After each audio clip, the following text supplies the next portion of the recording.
Assalamu alaikum. No, alaikum salam. I'm not a Muslim, so you shouldn't really be doing that. But what do you think on the Prophet? I don't think Islam is destroying the West per se, but I have to say the West did destroy Muslim majority countries, including the Middle East, Africa, North African countries. What century are you talking about? I'm talking about 21st century, this century, bro. You want an example? Iraq, Syria, Okay, Libya, so Afghanistan. so would you say the same thing for what Islam did to Africa then? Africa? Yeah. You mean they united a region under one banner? Are you talking about the Arab S trade? Bro, the thing was, at the end of the day, the Europeans did it way worse, and I'm going to explain to you why. If you look at the Africans who were a part of the Islamic slave trade, right? Today, they're a part of the society. There's no hate going on. Look at the Gulf countries. Some of them are of African descent, because, yeah, they did come from the slave trade. But the Europeans, they still hate on their, how do I say, minority populations. Example being the United States, France, they have a colonial past, and they hate their immigrant population. Okay, but you do know in the 7th century, that's when the Arab slave trade started. That was way before the European one. Yeah, I totally agree. The Arabs did the slave trade. Yeah, no doubt without it. I'm not downplaying it. It was a slavery is a bad thing through and through. You agree on that, right? And it still continues today. Slavery. Yeah. Which countries, you mind me asking? Libya, some parts of Egypt, Sudan, Sudanese are African Mauritania. themselves. Where? How? Mauritania. Okay, so you said Libya, right? Hmm. Do you know under Gaddafi's rule there was nothing like that? It's when the European That's Union. not true either. Where are you from? You mind me Can you asking? show can you show me evidence? Can you show me evidence of that? Yeah, sure. But do you mind me asking what's your ethnicity? Kalam Arabi. No, I don't speak Arabic, no. Where are you from, ethnicity? I'm BLK, that's all you need to know. You're African, okay. I'm Where not are you? African now. You said BLK, black. So BLK people don't come from all over the world, they have to come from Africa. Oh, so what are you, Nigerian, I'm Congolese? not African. I'm not born on the continent of Oh, Africa, where so are your parents from? Where are your I'm parents not from? I'm not an African. Okay, where are your parents I from? live in the West. That's not really what's important. What's important is the fact that you said that the Western nations have destroyed Islamic nations, but when Islamic nations have done that to Africa, you don't seem to have a problem with it. Bro, do you know Mansa Musa? He was an African Muslim. He was the richest man. Why didn't anybody discriminate him when he went to Mecca? Okay, but why does that even become relevant when in the 7th century, BLK people were enslaved by Arabs? What correlation does that have? My point is, yes, they did enslave Africans without, I'm not downplaying that whatsoever. But at the same time, they did give you rights, some of, I would say more than Europeans did. The richest man during that time was I So who told you, Mansa abolished slavery? Musa. Who abolished slavery first? Who abolished slavery first? Was it the Europeans or I was it think it the? was the British Empire. I think it was the British Empire. Okay, so why is it if the Muslims treated them better? Why is it the Muslims didn't ban slavery before the Europeans? Okay, the British Empire just did it on paper. If you look at India, they still had slaves in India, Pakistan, Bangladesh. Even though on paper they said no slavery, but they did force labor in the South Asian continent. So Can you explain prove that? that. Can you prove that? Bro, do you want me to prove that the British enslaved Indians, Pakistanis, and Bengalis? I'm not saying that didn't happen, but you're saying that it continues to happen today, correct? No, no, not today. I'm talking about when you said the British. I told you the British were the first empire to abolish slavery, right? But they were Yeah. hypocritical in their sense that on paper they wrote it, yet they had colonies of their own in South Asia where they made Indians do forced labor, Africans, Hong Kong as well. Can you prove that? You want me to prove it to you? Yes. Show me where the Indians were working for no money. They weren't getting any type of monetary gain from working for the British government. Yeah, bro. Have you heard of even your BBC News admitted that they stole $45 trillion worth of goods from India. I mean, look at your queen. Her crown has stolen gems from Africa, India. But as I said before, you're a bit hypocritical to complain about them when the Arabs did the same thing. You don't see Arabs wearing crowns stolen from jewels of Africa and the South Asian continent. You believe Arabs come from Egypt? No, Arabs, they come from the Gulf region, Bedouin, you know, those guys. Those are the original Okay, Arabs. so would you say Egypt, the Jordan, all of those areas, do you believe that they are African or they are Arab countries within the So, country?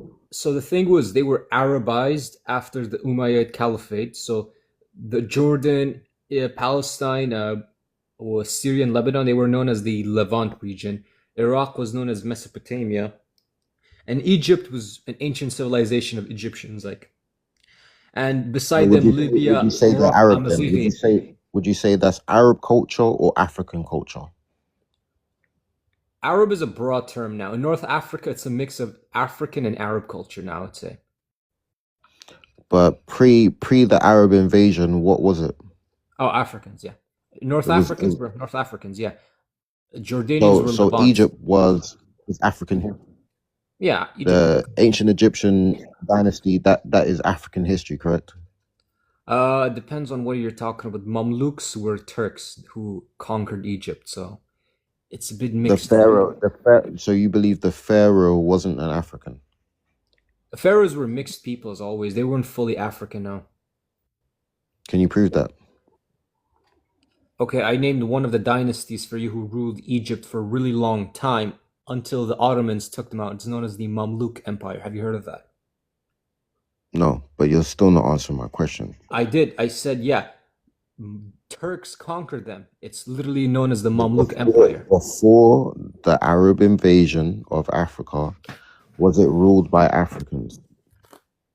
No, it was not ruled, but it was ruled by a mixture of Africans, like mixed people. Egypt was always a mixed type of country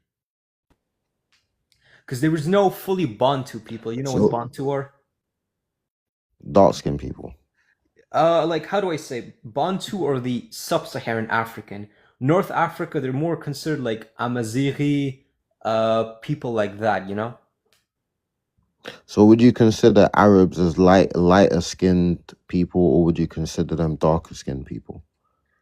Bro, like I said, Arab now is a broad term. If you're talking about the Gulf in North Africa, they're dark skinned. If you talk about some of the regions in Levant, like, you know, Lebanon and Syria, Like some Saudi people, Arabia, no, they're brown and black. Yemen, Saudis are, those guys are brown and black.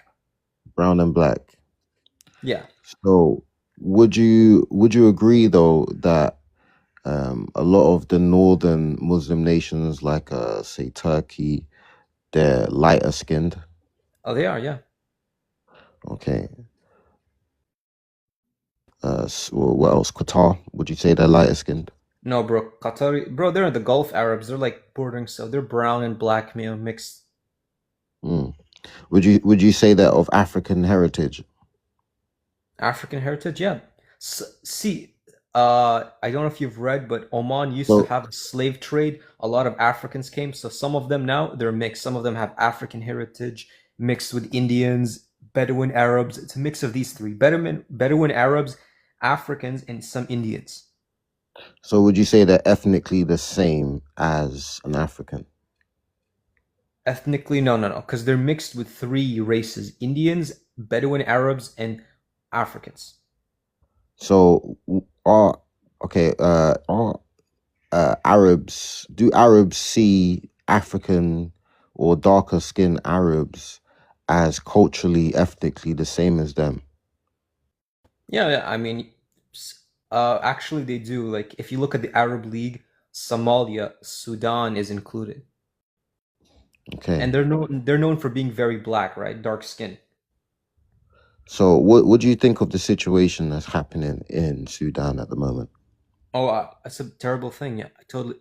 Genocide in general is a terrible thing. This is my philosophy. Doesn't matter if you're Christian, Muslim, whatever your ethnicity, it's a bad thing overall. And I know it's the Emirati, which is the United Arab Emirates. They're also an Arab nation. They're doing it, but they've completely sold their soul to Israel. Mm. So why do you think there's such a media coverage on Palestine and not so much on Sudan?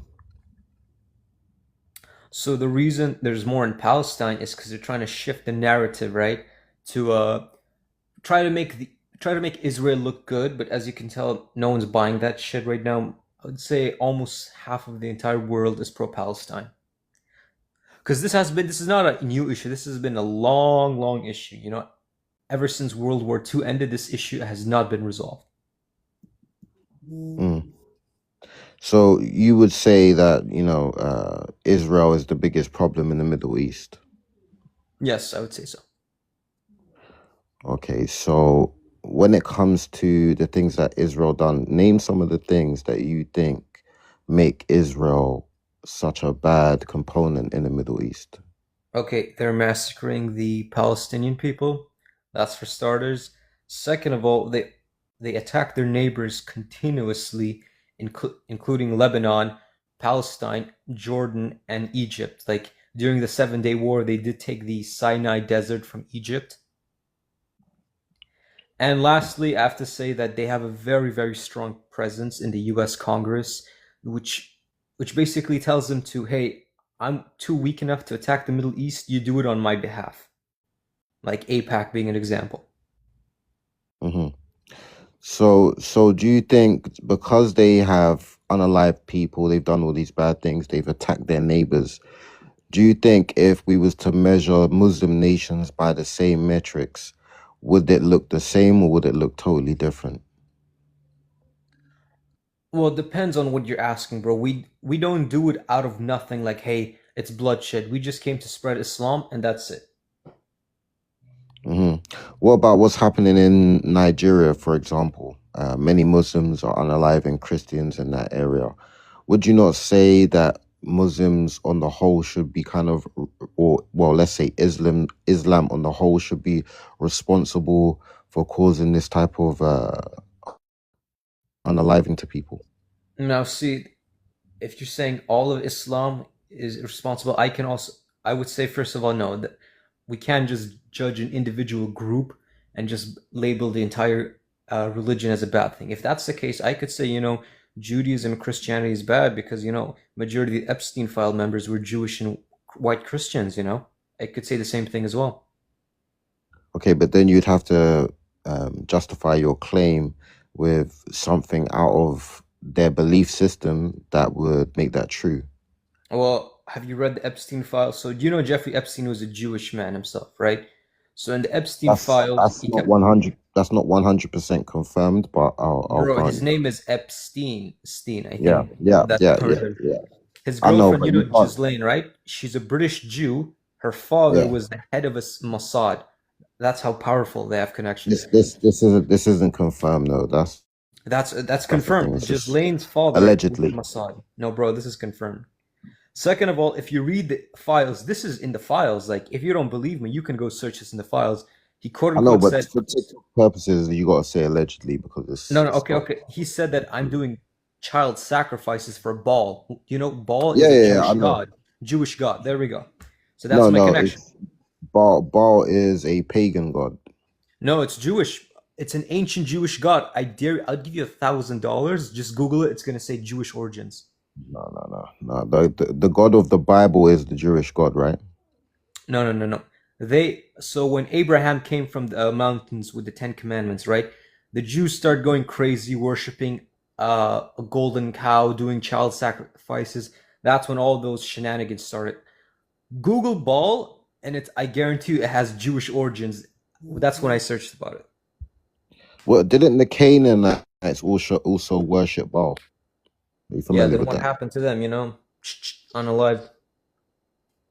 How you doing, Master Infidel? We're just having a conversation here. Is Islam destroying the West or anything you heard? Do you want to jump in on? Yeah, I mean, can I just ask the guy to matter? What's his name? How would I pronounce your name? It's just symbols. You can just call me Money Guy. Money guy. Okay, okay, big bucks. Are you a Muslim? Yeah, I'm a Muslim. Alhamdulillah. So what's the problem with Epstein? What do you have issues with? Well, let's just say, man, he's being too Jewish, man, like doing child sacrifices to Baal. He brought the former Prime Minister of Israel in, the Holocaust President Museum from Washington, D.C., all those Jewish stuff. Right, so him creating children, you don't have a problem with that? Oh, I have a complete issue with them, That's what Jews have been doing for a long time. It says in their Torah, you can do it to a child as long as it's a goyim, which means non-Jew. Excellent. So you have a problem with grown men going with children? Of course I do. Okay. And you're a Sunni Muslim? No, I'm a Shia. Ah, You thought you had something, huh? You thought you had something on me. What in what age does in Al Kafi, what age do they say you can marry? What or Khomeini, what age can you marry in the Shia Islam? Shia Islam, bro, you gotta be 18 or 16, around those ages. No problem. Do you have a source for that? Source for that? Yeah, I do. Look at my country, man. Look at Turkey. Turkey gotta be 18. You claiming Turkey is a Shia state? No, Turkey is a secular nation, but there's 20 million Shias, 12 are Shias, so. I mean, I know more about my country than you do, so. I know. So the Shias in Iraq have just lowered the age to 9. You know this? Yeah, I do know that, yeah. So are they going against Shia Islam and doing that?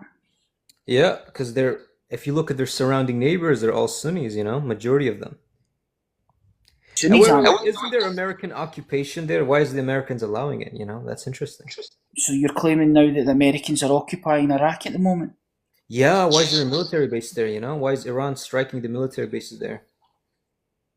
I don't know. So if I have a military base in your country, that means I have occupation over your country. Does it? So that means Yeah. the Americans... Hold on. So the Americans are currently occupying Saudi Arabia, Qatar, Egypt, and Turkey as well, yeah?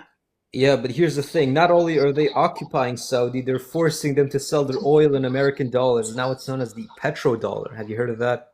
Yep, so Turkey is currently occupied by the USA, is that correct? Yeah, it's because of Russia. Remember, we shot down a Russian jet and nothing happened to us. You better let the Turkish government know and the Qataris know that they're under occupation.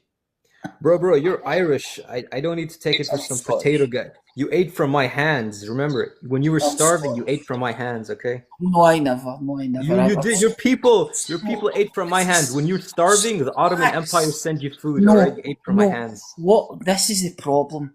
You've seen a TikTok or a YouTube reel and you've believed it without doing any research. This is actually true. It's not. You ate It's from my not. hands, bro. It's okay. It's not. Even if you did feed us, even if you did send us shit with some money in it or whatever, that doesn't mean that you're free from criticism.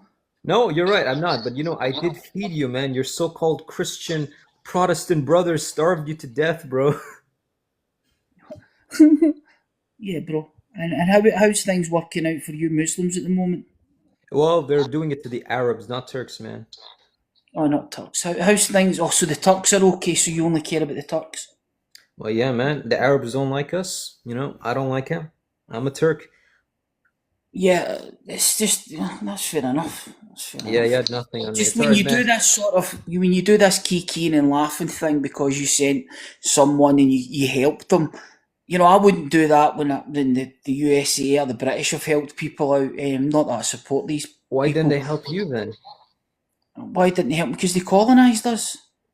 Exactly, man. Exactly. All right. If you ever need food, bro, just tell me. I can always send you some more doner kebab. Bro, you ain't done shit. How's I things gave you working out? food. You ain't Bro, done the shit. reason you're still alive is because of the Shit. Wait a Ottoman minute, Empire. hold on. Where's your caliphate? Caliphate? Yeah, where's Where's the the, Ottoman Empire? where's the Irish Empire, bro? Oh, you Yes, never had yeah, bro. one. But this is the problem. I'm against you. You're wanting to have a dig at me. My farm. I'm actually in Scotland, by the way. I'm against Oh, you're colonisation. Scottish. But you're Okay. wanting. Hold on. You're wanting to swing your dick about. Where's your empire? Where's your caliphate? Where's your religion? Okay. I'll Weak. answer your question. I had an empire. It was known as the Ottoman Empire. You were a part of the British Empire. You were colonized by them. They used Scottish soldiers as cannon fodder. So So is colonisation a good thing or a bad thing? Well, it depends on who you ask, man. It was a good thing and a bad thing. If the Turks did it, we did a good thing. But when you guys do it, it's a bad thing. And that's what we call hypocrisy.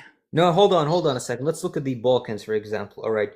This is true. Have you heard of Serbia, right? It's a Orthodox Christian majority, despite them being under our rule, right? Who saved them from a genocide? Who saved them?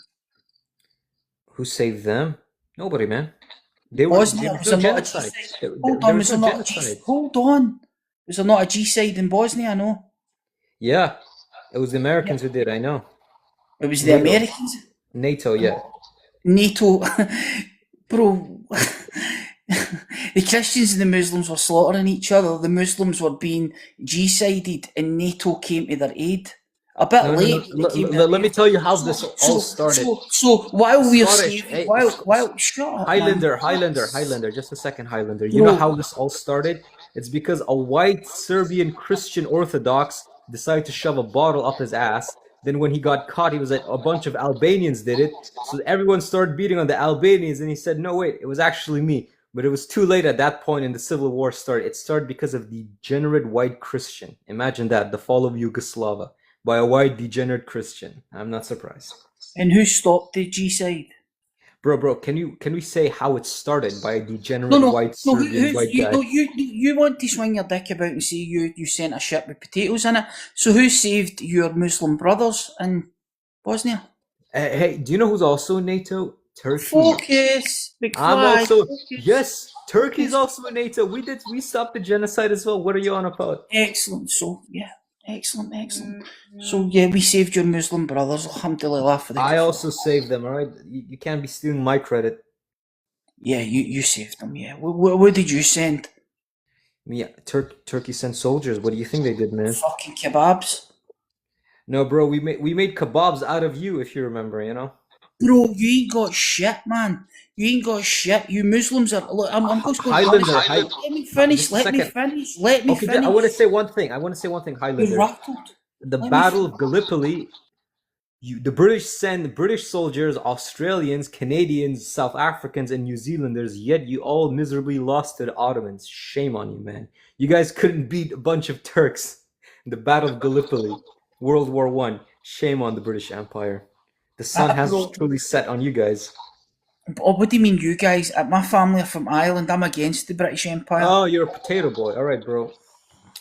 Bro, what's with the fucking cheek, man? Just relax yourself. Okay?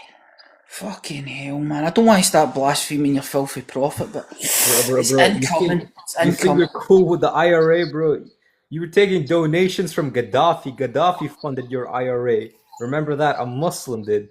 I know I'm against the British. Are you fucking dim?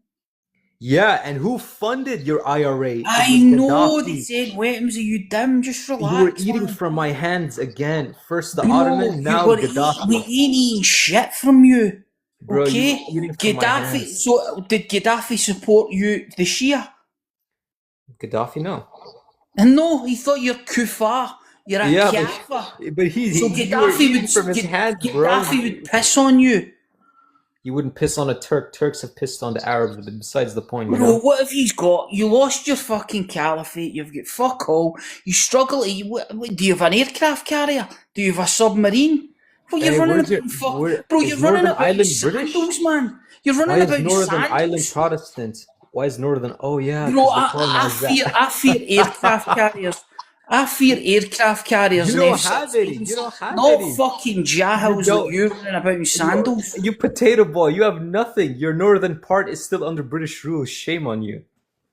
Exactly, mate. I'm against colonisation, but you're a coloniser. Well, that's the thing. I'm in the cool kids club. I have a colonial past. You don't have a fucking caliphate. You ain't get shit. Why is the Balkans Muslim? Oh yeah, because I did. Because you're a fucking coloniser. That's why. Yeah, I know. That's a compliment. Thanks, man. Is it a compliment? Going to the other... So you don't have any problem with what the Americans and the British have done. It's alhamdulillah for that. No, I don't like it when a white guy does it, but I'm okay with the racism, brilliant. Mashallah, habibi. Look, since I gave you potatoes, I'm looking to get a nice, beautiful Irish girl. Bro, So you ain't gave a let's do it in shit, exchange. man. You Let's ain't do gave it a in shit. exchange. You were running about in your wee funny hats taking slaves. You lost So your where are you right caliphate. now? Are you You wait living a in minute. England?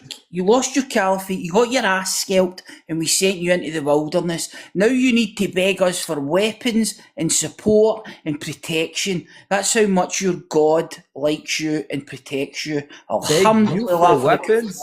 We don't beg some potato boys for weapons, man. Go farm some You potatoes beg before the another famine West. You beg happens. the Americans. You're a total beg. Bro, how Beg. come you guys went Beg. through a You famine? bro, hold Potatoes. on, hold on. Your country's occupied.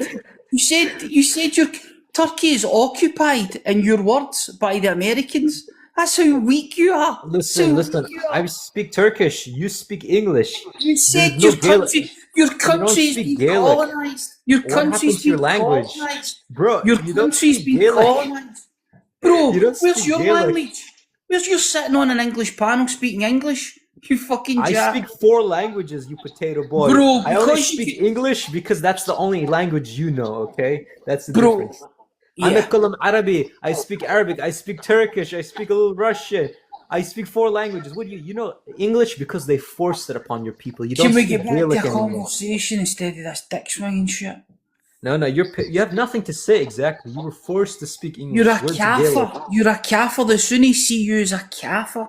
You're Bro, why do I nothing. You're care weak. about why do You their fucking. countries are getting bombed? Why do I care what they think? It's not get mad. The only thing that's happening here is hailstones at the moment. But, Can you speak there's proper no English? I problems. can't understand you. Yeah, how about fucking when I blaspheme your filthy prophet, you'll understand that. Think I care about what some potato boy is So you're talking warned. about? So you're warned. You're warned. The Quran says, "Do not insult the disbelievers, because they will insult you out of ignorance." So the sin will be on you if you keep up the insults on your day of judgment. This conversation will be brought up, and your prophet's going to get it in the ass. No, he's gonna be laughing about how you went through a potato famine and the Turks gave you food. You ate from my hands. Okay, let me try Imagine you bring begging, some. Let me bro. You try were bring begging some for me. order. It's Hold on, getting let me try bring some. Let me try bring some order to this conversation now. Okay. Islam is destroying the UK. Do you agree or disagree? I'll let money go first, and then Mask you can respond. Okay, I disagree because I've been to I believe Liverpool once, London like a few years back, and I'm telling you, you guys have a homeless issue.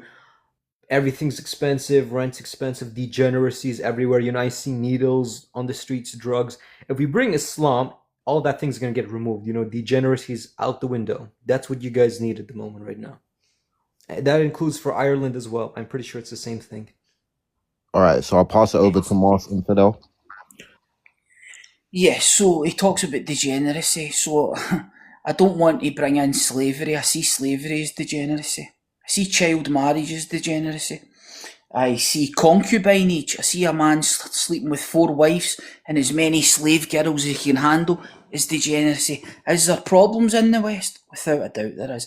But to pretend that Islamic countries don't have homelessness or problems out with the Gulf states, the ones that are oil rich, have black gold, Texas tea, then yeah, there's problems, there's homelessness, there's also narcotic use, there's prostitution, there's problems. So don't pretend you sit in a secular country, meanwhile talking about the Sharia. Yeah. So I'll give Okay. you a chance to rebut. Yeah, I'm gonna give him a counter argument. I've seen your British people, especially the rich ones, running to Dubai, a country Sharia law, just to hide their taxes. And I used to live in Dubai for some time. I talked with them. They talk about how England is the worst, not England, the United Kingdom in general is the worst. No sun, high taxes, degeneracy everywhere. You can't make any good money. They have to run to a Sharia law country just to make their dreams come true. So this kind of proves your system has failed, man. Excellent. So you made a claim. Does Dubai operate the full Sharia? Yeah, it does. Okay, can you drink alcohol in Dubai? Yeah, if you go in a bar, but nothing public. Can you have boat parties? Can you wear bikinis? Yeah, only privately if you do it, not in public view. Oh, and is that the Sharia? drinking Do it alcohol. privately. I mean, what's if you do it privately? You know, that's what you do in your house, in your own private beach. Yeah, that's your property. You have the right to do it, but not publicly. You know. Let me ask you this then. If Muhammad came back to earth tomorrow, inshallah, well, it won't happen for a theological, what country do you think he would say, Dubai, this is the place for me? The capital of of prostitution, alcohol, boat All right, parties, and all guys, sorts be of careful with the words you use. We love sorry, TikTok sorry. Shop. We just got a violation, so can everyone hit the like so we can get up and keep the conversation going? Go ahead, Mark. Yeah, I mean, you say Dubai's Sharia compliant. It's not. Everyone knows this. The people that live there live under a personal status bill, but that's only for Muslims who are born there. People that go in from outside the country have different laws. So to say Dubai's Sharia is absolutely ridiculous. Absolutely, it's laughable. But it is. If you steal something, they'll chop your hands off. If you do basically, you know, the R word to a girl, they're gonna sentence you to death. And here's the thing: the royal family wasn't included in the Epstein files, just like yours was, bro. So yeah, you need Sharia more than anyone else right now at the moment. Bro, if you want Sharia, you could go to a Sharia compliant country, but you live in a country that's, according to your opinion, is occupied by the Kuffar Americans. So Ibn Jahal, why don't we start a GoFundMe and send you to a Sharia country? But you don't. See, this is the problem with Muslims. They always want Sharia, but they never ever go to a Sharia country. You know, I really want the Sharia, but I just can't go just now. I'm studying at the moment, you know, or I have to wait till the kids grow up, and then when the kids grow up, and then the grandkids. Fucking hypocrite, man. Go to a Sharia country, Ibn Jahal. Have some. Your iman is so weak, so low. You know, stop focusing on this dunya. Go to a Sharia compliant country, but you won't. And he claimed Dubai Sharia compliant. Yeah, it's laughable. Actually, the thing is, I've seen. So you said, why are we bringing Sharia law to the United Kingdom and Europe as well? Because you guys destroyed our country. So in a sense, we want to destroy your system as well, because you destroyed ours. You know, an eye for an eye type of thing. So the Sharia destroys countries. That you're now going against your original claim that it, bro. I don't know where you were educated. You need to analyse the words that are coming out of your mouth. You're debunking your own arguments. No. It's only bad for the kuffars, not for Muslims. For Muslims, it actually makes it better for. I'm speaking from my perspective point of view, not for a kuffar Christian or Jew. But you live in Turkey, a secular country that you claim is occupied by the Americans. You speak 4 languages, you're clearly educated, but you don't have the balls to just leave and go to a Sharia compliant country. Why? No, I'm in Canada right now. What are you doing there? So why don't you go to a Sharia compliant country? Well, I just need a citizenship, man. The Canadian passport's pretty good, so I'm gonna be leaving soon. In a few months, I'm gonna get my passport. I will bet my life that everyone in the comments knows in 4 months' time there will be another excuse. I spoke to Muslims in the daily for 3 years. They always see the ones that advocate for Sharia. Never in a Sharia country. People from Afghanistan don't want Sharia. People in other countries don't want Sharia. But when they sit in Canada and England, oh yeah, we want the Sharia. Why don't you go, oh, I'm waiting to get a passport from the Kuffar. I'm waiting till I finish university. Waiting till the kids grow up. Yeah, I've just started a small business.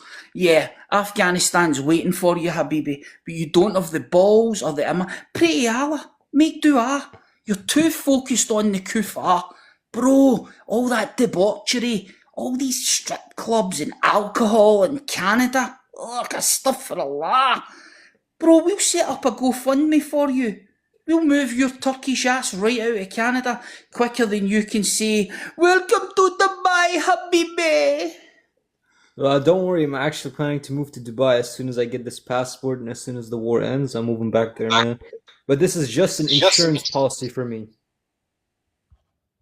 You seek safety with the Kuffar. What's the insurance policy that the Kuffar, those Canadians, what do they provide for you that's insurance? It's because you white Christians keep provoking Iran to start a war in the Gulf. If you guys didn't provoke Iran, none of this would have happened. This is all your white Christian doing. You're jumping. First of all, fifth mistake you've made. I'm not a Christian. So yeah, so don't make assumptions. Yeah, but So we've you're a already Jew, started. okay. Hold on. Relaxy. I'll get you a taxi to Dubai. First of all, you've already admitted that you're not against colonisation. You're not against invasions. You're not against war. So don't come here complaining about what the Americans are doing when the last 10 minutes ago you were big up in the All right, Ottomans and their caliphate. we got another restriction. F1 in the chat. Everyone hit the like to keep the conversation going. We got one restriction. We love TikTok Shop. It's a great conversation. I will let you continue, Mothman. Go ahead. Who's getting the restrictions? Is it me? Or is it live? You talk too much. That's Yeah, when you talk, it kind of gives you a restriction. So try hold back a little bit. Okay, calm it then. Inshallah. Okay, yeah, but back to the point of the host said Sharia to Europe. I want you to look at European society in general. People are protesting, things like that. Everything's expensive. I've noticed you guys have interest rates here. Isn't that kind of a sin for Christianity and Islam and Judaism, like all three Abrahamic religions? Yet you guys still do it. You guys need Sharia loans. In Canada, we have Sharia loans, no interest rate whatsoever. Yeah, so under the Sharia, the Jews and the Christians would need to pay jizya. So yeah, like yeah, there's advantages to interest. Are some interest rates too high? Yeah, but when you look at these, what you guys do, it's basically just the same. You invest the money, you pay a certain amount. You've just sort of worked it out so you don't call it interest. But yeah, I would rather pay interest than jizya. I'll tell you that. So are you religious? What's your religion? Are you Christian or Jewish? I'm an atheist, alhamdulillah, and I've already told you that 3 times. Oh, so you're an atheist. So you have no morals then. But besides the point, we need Sharia law because I guarantee you it's gonna fix Europe. Look at Albania, look at Bosnia. Completely not perfect societies functioning well. Are you joking? We have Albanians arriving here on boats, my man. On boats. Virtually swimming to get here from your utopian Albania. Mate, is your carbon monoxide alarm working? Because I'm feeling you're getting a bit lightheaded. You know their passports can go visa free to the United Kingdom. I don't know what type of law you're making, but they can go visa free to the United Kingdom. Yeah, sure, mate. Brilliant.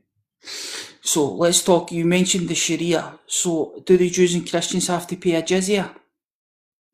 Not if you convert. If you convert to Islam, no jizya tax, man. It's kind of encouraging you. You know, you can always join Islam, no jizya tax from there onwards. So that was a yes. Yeah, it was a yes, but if you convert to Islam, no jizya tax. So yeah, they need to pay an extra tax and become second-class citizens in an Islamic state. Wow. You're not going to be second class. The thing is, if you're paying jizya, when a war happens, you guys are not going to be conscripted. It's going to be the Muslims. So, in a sense, we are defending you. No, in Islam you cannot take the Jews and Christians as allies. So the Jews and Christians cannot fight in your army. So you've came to my land, you've taken over my land, and then you're paying me, in quotations, protection. Is this not what the mafia do? You know, yeah, we're taking over your business and now you need to pay protection. Protection from what? Protection from us. Protection from other countries' wars. It was a different time back then, if you have to think about it. But now it's more of a peaceful time. I totally agree, yes, but we need jizya tax to fund schools, hospitals, government building, roads, things like that, bridges. Yeah, I know you're a Shia, so I would like if I asked you for a source for that jizya is to be used for schools, roads, and stuff like that. There's no Jizya, source. It's a common sense thing, bro. I mean, the government is doing it. Everyone's doing it. please don't mention common sense and Islam in the same sentence. I mean, there's not an oxymoron, but it's certainly certainly doesn't make sense. There's no common sense in Islam, that's for sure. Yeah, so I would rather you become a dhimmi when you pay jizya, you become a second class citizen. We know what happened in South Africa where they had apartheid. Just let me finish, bro. They had an apartheid system. Islam advocates for a religious apartheid system where the Muslims have more rights than everyone else, and I'm against that. No, bro, you definitely need Islam in your country. Trust me, you guys are like degenerates. Bro, Hey, you're didn't you say living you in... love Muslim? No, Just wait a minute. Meir Wait, azar shit. edem. Jak da hayır azar edem. Çiznagi. This is so we need Islam, but he's in a kuffar country, looking for a passport, looking for help, looking for, as you said, you helped the Irish, you put your hand out to Fiji, but you're in a country looking for a handout. Give me a passport, please, help Bro, me. the welfare is good here. What can I say? The welfare from the kuffar, mashallah. What can I say, man? You guys bombed my country. I need the welfare. Bombed your country, what, Turkey? You said you were Turkish. Yeah. When did we bomb the Turkish? Yeah, you guys bombed my country, so I need the money. Turkish? When did we bomb Turkey? I think it was during the Yugoslavian wars, man. That's when. So we bombed Turkey during the Yugoslav war. Yeah, man. You gotta Be careful with that word, guys. Be careful with that word. We love TikTok. Stop. Yeah, I don't know. I thought Bro, I need that kuffar passport. Yeah, but It's really what you good. need to, those missiles must have went astray. Fucking we're aiming for Yugoslavia, but they had Turkey. But here's the thing, bro. If you think about it, you guys need Sharia law, no taxes, all that stuff in the United Kingdom, right? I mean, wait, isn't your mayor a Pakistani guy in Scotland? He's wearing the kilt and all that stuff. What? Oh, you don't even know your own parliament. You got a Pakistani guy wearing this kilt. Yeah, Pakistanis can wear kilts if they want. I don't have a problem with Okay, that. so yeah, man, your country's been Islamized now. What are you gonna do about it? Bro, your country's been invaded and occupied, in your words, by the Americans, and you currently live in Canada, meanwhile advocating for... I'm here in Canada because I need the begging passport, and- insurance Oh, policy. need a That's it. passport? Why don't you go to Dubai, Habibi? Let us them for a passport. I would go to Dubai, man, but you guys keep causing wars in the Middle East. Oh, we keep causing wars. It's always the West. Always the West. You're looking for a passport from the kuffar. Help me. Oh, you know what's the Habibi. best benefit for the kuffars? You guys got beautiful women as well. I like the kuffar women. Oh, you're a Zani as well. He's a Zani. Stop That- for Allah. You're a Zani. Yeah, I'm a he- Zani. He wants the Sharia. So what would happen to you as a Zani under the Sharia? Bro, what can I say? When you're in the law of the kuffars, do as they say. When in the kuffars, do as the kuffars land, right? When So in you're- Rome, do as Rome. So you're putting, oh my God, a stuck for Allah. He's actually imitating the kuffar. And Muhammad says those that imitate the kuffar will be judged like the kuffar. Oh, mashallah, you're coming round to our ways, Habibi. What can I say, man? I love those British girls, Irish, Scottish. You might get a passport quicker, Habibi. Why is that? You want me to come to England? Bro. No, wait till you get your passport while you stand there begging, give me a passport, help me. Bro, you know what I would do? Bro, I would give you a Glasgow smile while I take your girl away from you. That's already been done, mate. You don't need to worry about Do you know what's a Glasgow smile? that. I have one, mate. Don't worry about Nah, you don't have a Glasgow. I would give you a Glasgow smile, okay? it. Yeah, bro, I'm being serious. You think you look cool with that infidel mask? Yeah, cooler than your prophet, that's for sure. I don't care about him, man. Let's talk about me. Look at me, I got a Stuck car. for What do you Allah. got? You don't care about your prophet. I know I'm smarter than your prophet. I can actually read and write. But bro, look at you. You think you're cool. IRA, it's been completely taken over by the MI6. You got nothing. MI6, not be MI5, Jahal. Not MI6. Same thing. Regardless, your country's been taken over, man. Yeah, bro. You're currently in Canada begging for a passport, meanwhile I have selling... my passport. In a few months, Sit I got in it, your man. little vape shop selling your vapes, asking the kuffar for a passport. But what if I got my passport already sooner or later? So then what's the point, man? I've I'm got my living passport. Hold I'm on. living on welfare. I'm living in a condo apartment. You know, Trudeau's been treating me nice. Mashallah for the kuffar. Hey, what can I say? It's the Liberal government, man. They love me a lot. Yep, of course, everyone loves you. Is there a good welfare system in the United Kingdom? Okay, so let's bring in Ifrati. Yeah, Do so you I want want to this answer? guy sexy. Yo, what's up, man? So I want this guy sexy to drop the act, please. Now it's just boring. Ej, mi Safido gangster azar میدم. That's fun. Yeah, see, bro, you can drop the act now. It's okay, bro. You're not Muslim. And thanks a lot, more. You know these guys? Yeah, mate, I know him. Oh, you know him? Oh, okay. Well, you can, I guess you can tell him now, I guess. You need any help with your passport application? I can help you. No. I can write a letter for you and let them know how.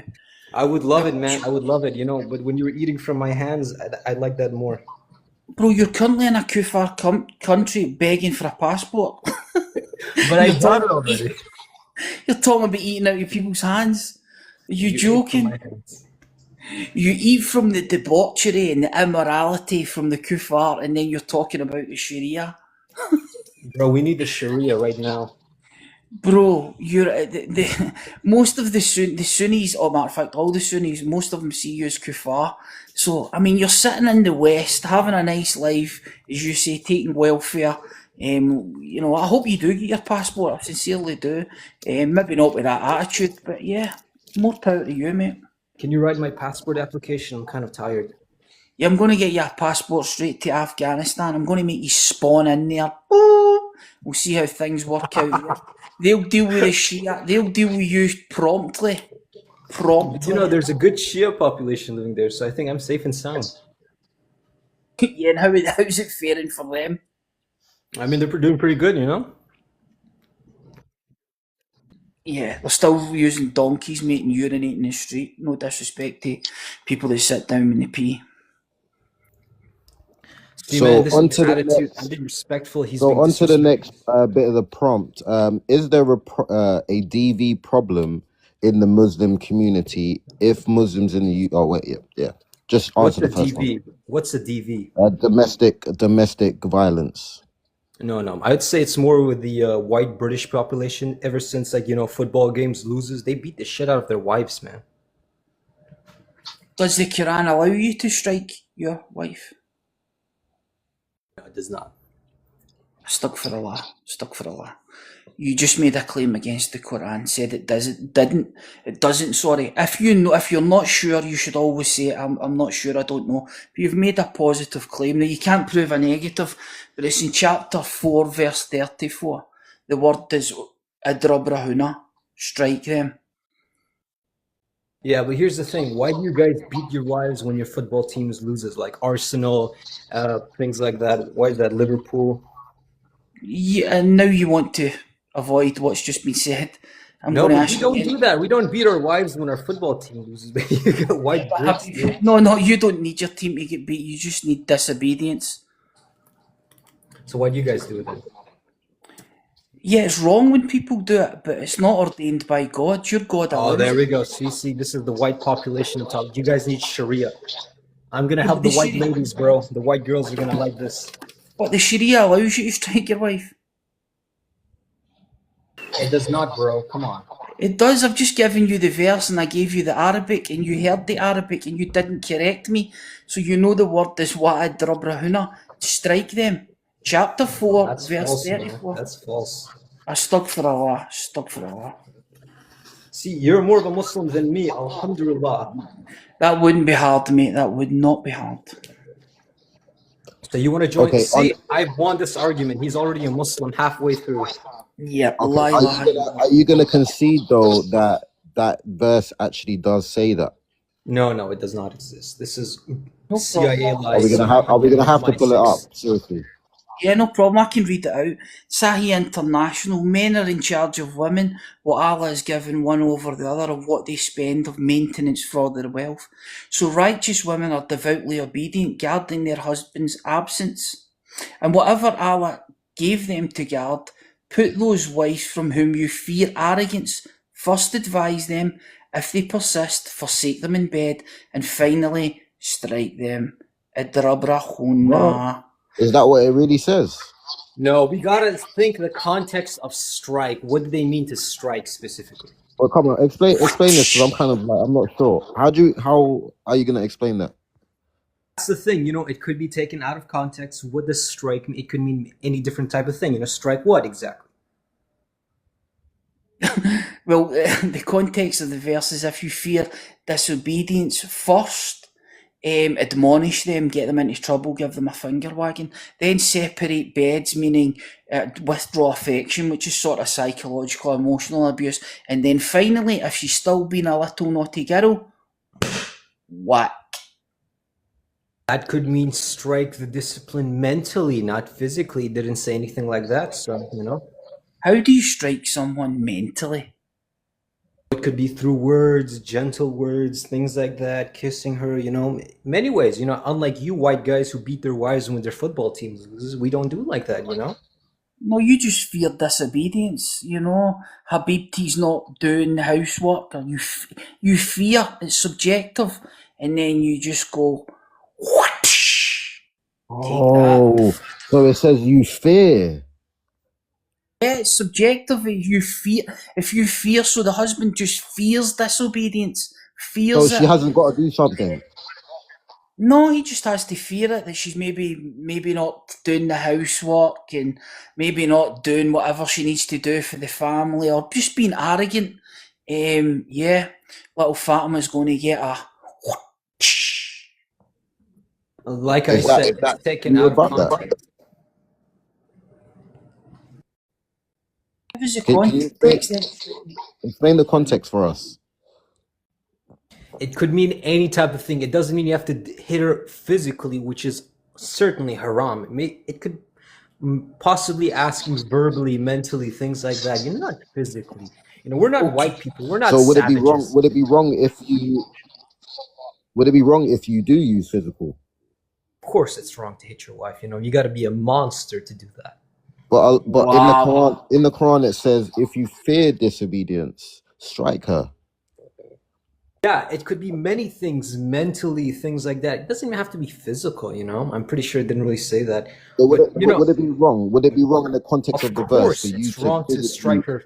Of course, it's It doesn't. wrong. Can you show us in the verse where it says that? See, that I'm not saying in a verse. I'm saying it could be taken out of context. Is what I'm trying to say here. But if you took it out of context, there wouldn't be a punishment on you because Allah is saying you can do it.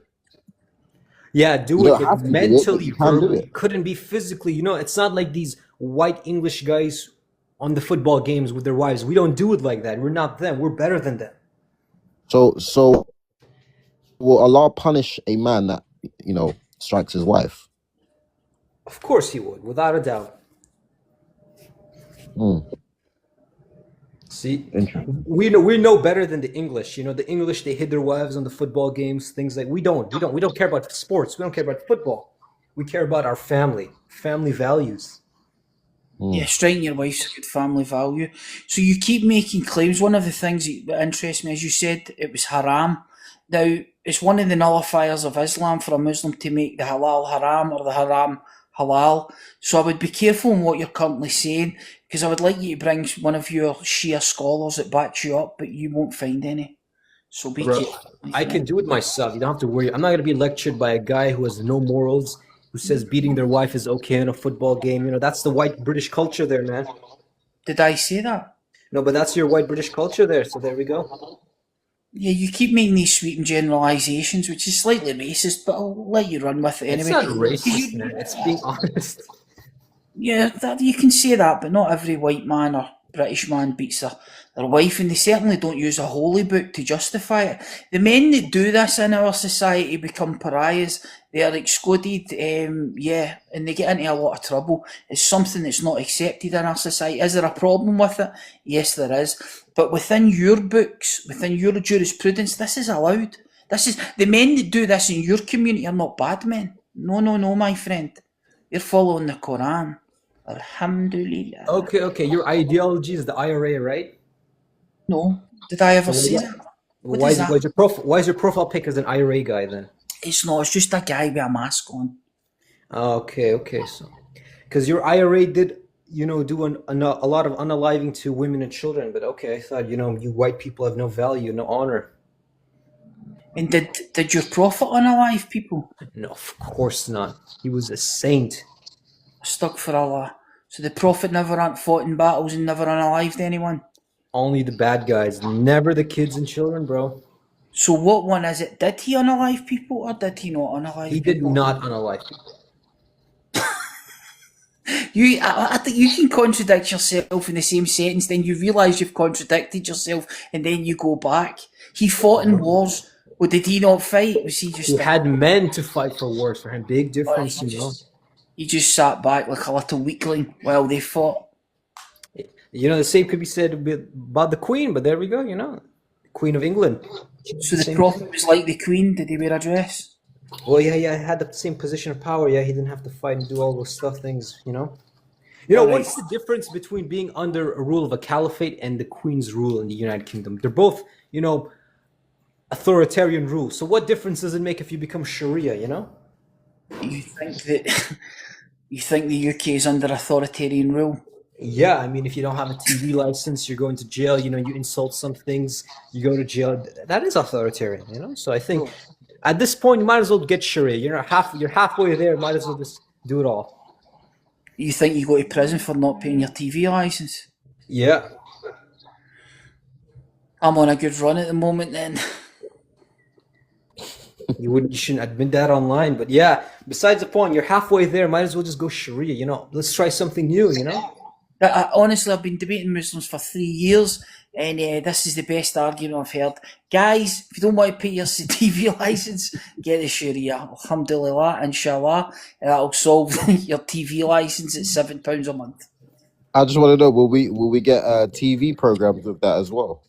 Anything you want, international, Arabic, French, English, Turkish, Russian, whatever you want. It's all there, man. Wait. Let me get this straight. Even Al Jazeera. Al Jazeera, man, since it's Sharia, I mean, you know, that's the tip top. No more BBC News. It's going to be Al Jazeera News. Wow, that's incredible. So let me go on to the next part of the question. One more thing. No more Big Ben. It's going to be Big Ali now. Wow. Sounds good, Mark. Man, inshallah, brother, inshallah. Yeah, what's wrong with Big Ali? You know, Big Ben sounds too white. I don't like the name. It sounds like Big Ben, you know? Big Ali sounds good. Yeah, Big Ali. Yeah, I think the BBC you've been watching is not the British Broadcasting Corporation talking about Big Ben and BBC. But brother, doesn't it kind of feel like you're kind of coming into my house, moving around my sofa, you know, taking away my TV, you know, giving me Al Jazeera? Don't you think this is kind of like a bit of a slap in the face? No. What I'm going to do for you is I'm going to take your old couch, throw it out the window, give you a brand new couch, brand new TV, and a PlayStation 5 while we're at it, you know? It's like that. You're going to do that from the safe haven with the kuffar in Canada? Don't worry, we're going to do jizya tax on these Christians and Jews, and if you become Muslim, their tax money goes to our pockets. You know, I think it's a win-win situation. Yeah. You're the smartest Muslim I've spoke to today, mate. I know, right? Yeah, amazing stuff, man. Have you ever thought about writing this stuff down? You may be able to sell it somewhere at the masjid You or know, something. I'm studying economics, so, you know, I know these things. Kuffar economics. Sharia and normal economics, you know? Sure, yeah. Anyways, you know, I would tell the Muslims to get out of England if you tell all those white guys to get out of Dubai, but not the beautiful British girls. They can stay, you know. I don't mind them.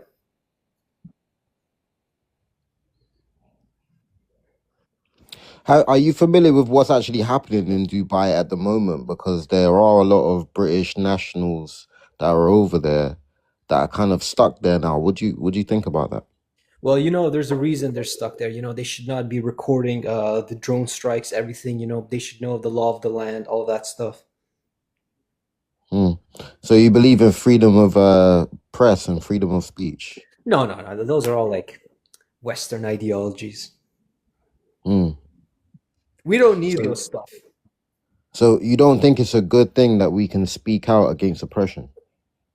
No, that's a good thing. But, you know, talking about, you know, how the government, religion works, you know, I think we should put a zip on that thing, you know, zip on those things. Touchy subjects. let me ask you this next question. Out of 53 Muslim nations, 20 to 25 of them are authoritarian, meaning they're basically dictatorships. Do you think we, as British people, would endure that type of government? I mean, you're enduring this government right now, you know. I don't think why not there. I'll give Marsman a chance to respond.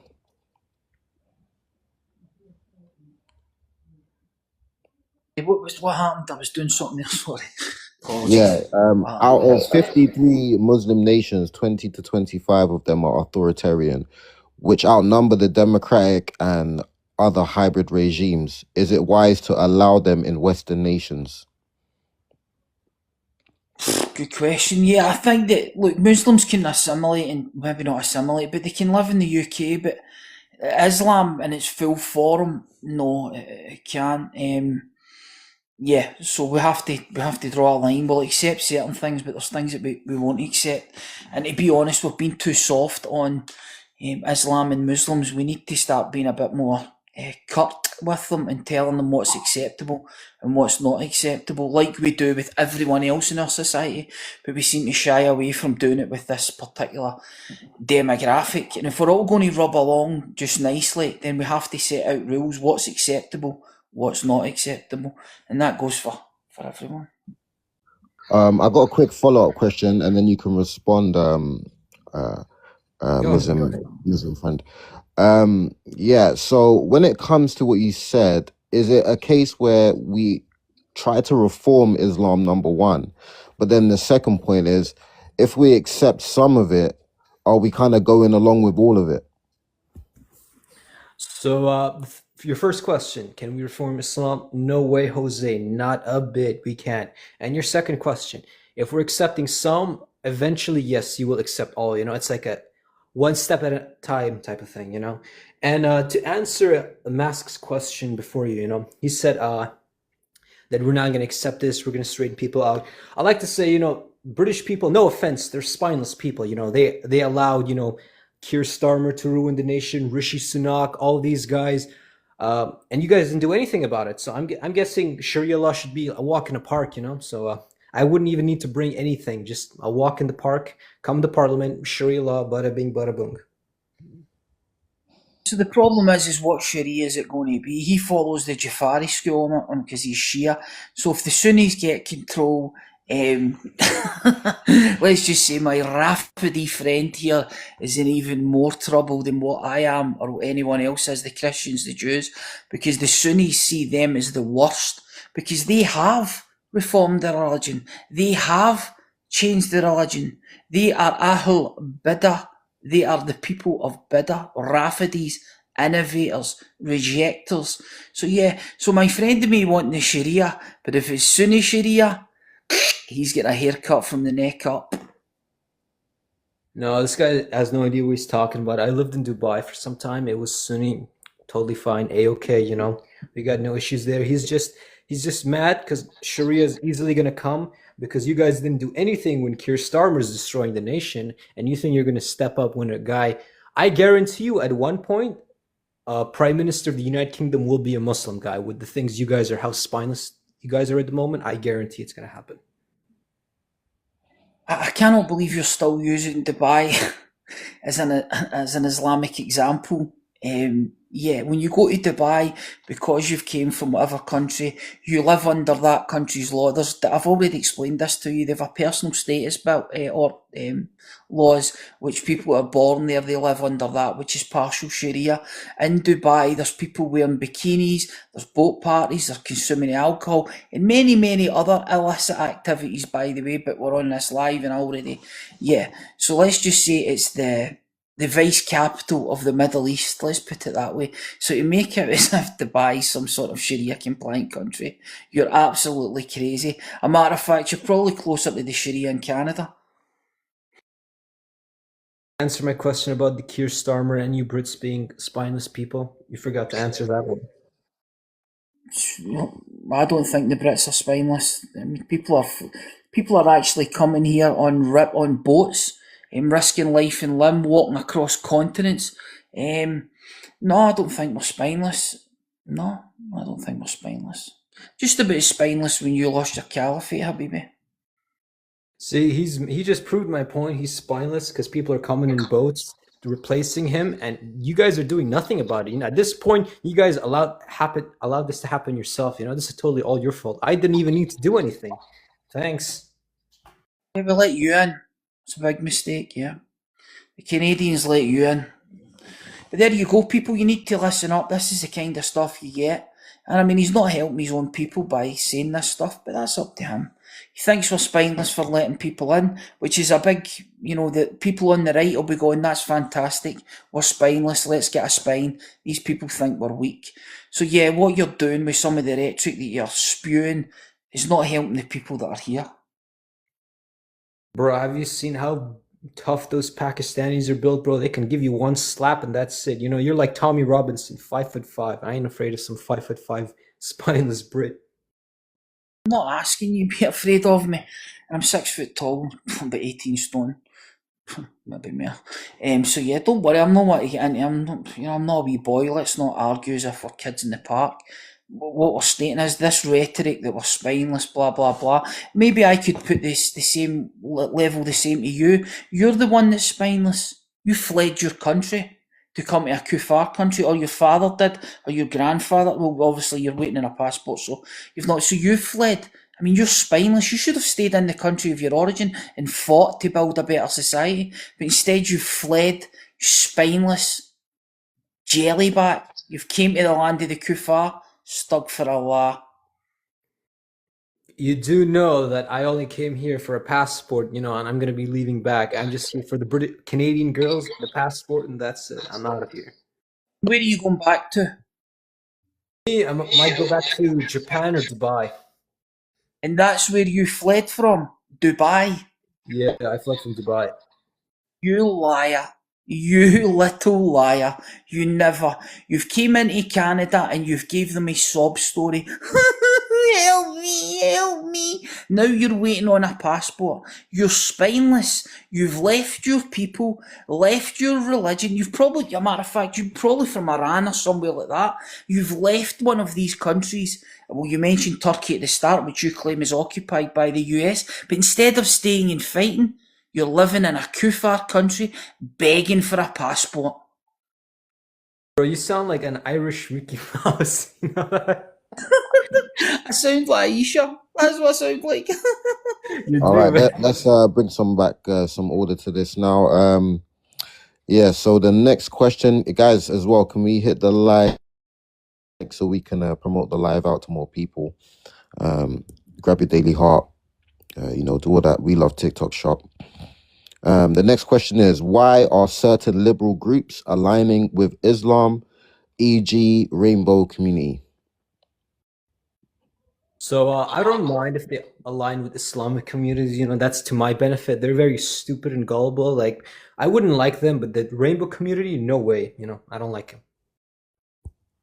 Yeah, I agree with him. They're stupid and they're gullible. They know nothing about Islam. They see these sort of cause celebs like. There's also a bit of racism when they think Islam's brown people. We need to save them. But they're just pawns. They're just being used. I couldn't said it any better myself, bro. Okay, finally, something you two agree on. Let's go to the last one and then we'll start bringing people up. Guys, repost out the live and let's get into it. Does the West suffer from suicidal empathy? Can you be more specific on that? Like, do you think we are too empathetic to other cultures and allowing them to kind of take advantage of us? Okay, so the thing is, you guys are not empathetic to other cultures. You guys, when I'm speaking for this, I'm speaking for the entirety of Europe. That includes for Canada, America, United Kingdom, Australia, New Zealand. You guys have zero culture. If you have culture, tell me what is Canadian, American, British, Australian, New Zealand culture. You guys have zero culture. So that's why when another ethnic group like the Pakistanis, Indians, Arabs, they come, you guys take more of their culture, because you guys have zero culture within yourself. That's why. What? I thought you'd visited the UK, so when you came to the UK, you didn't see any culture. Castles don't mean culture, man. What do you do from today and back then that's a culture? You have zero culture, nothing. Sure, mate, sure. All right, now we're gonna Argument. start Easy bringing people peasy. up now. These are the conversations on the table. We already spoke about the Arab S trade in the beginning, so I'm gonna start bringing people up. If you want to join the conversation, hit the request.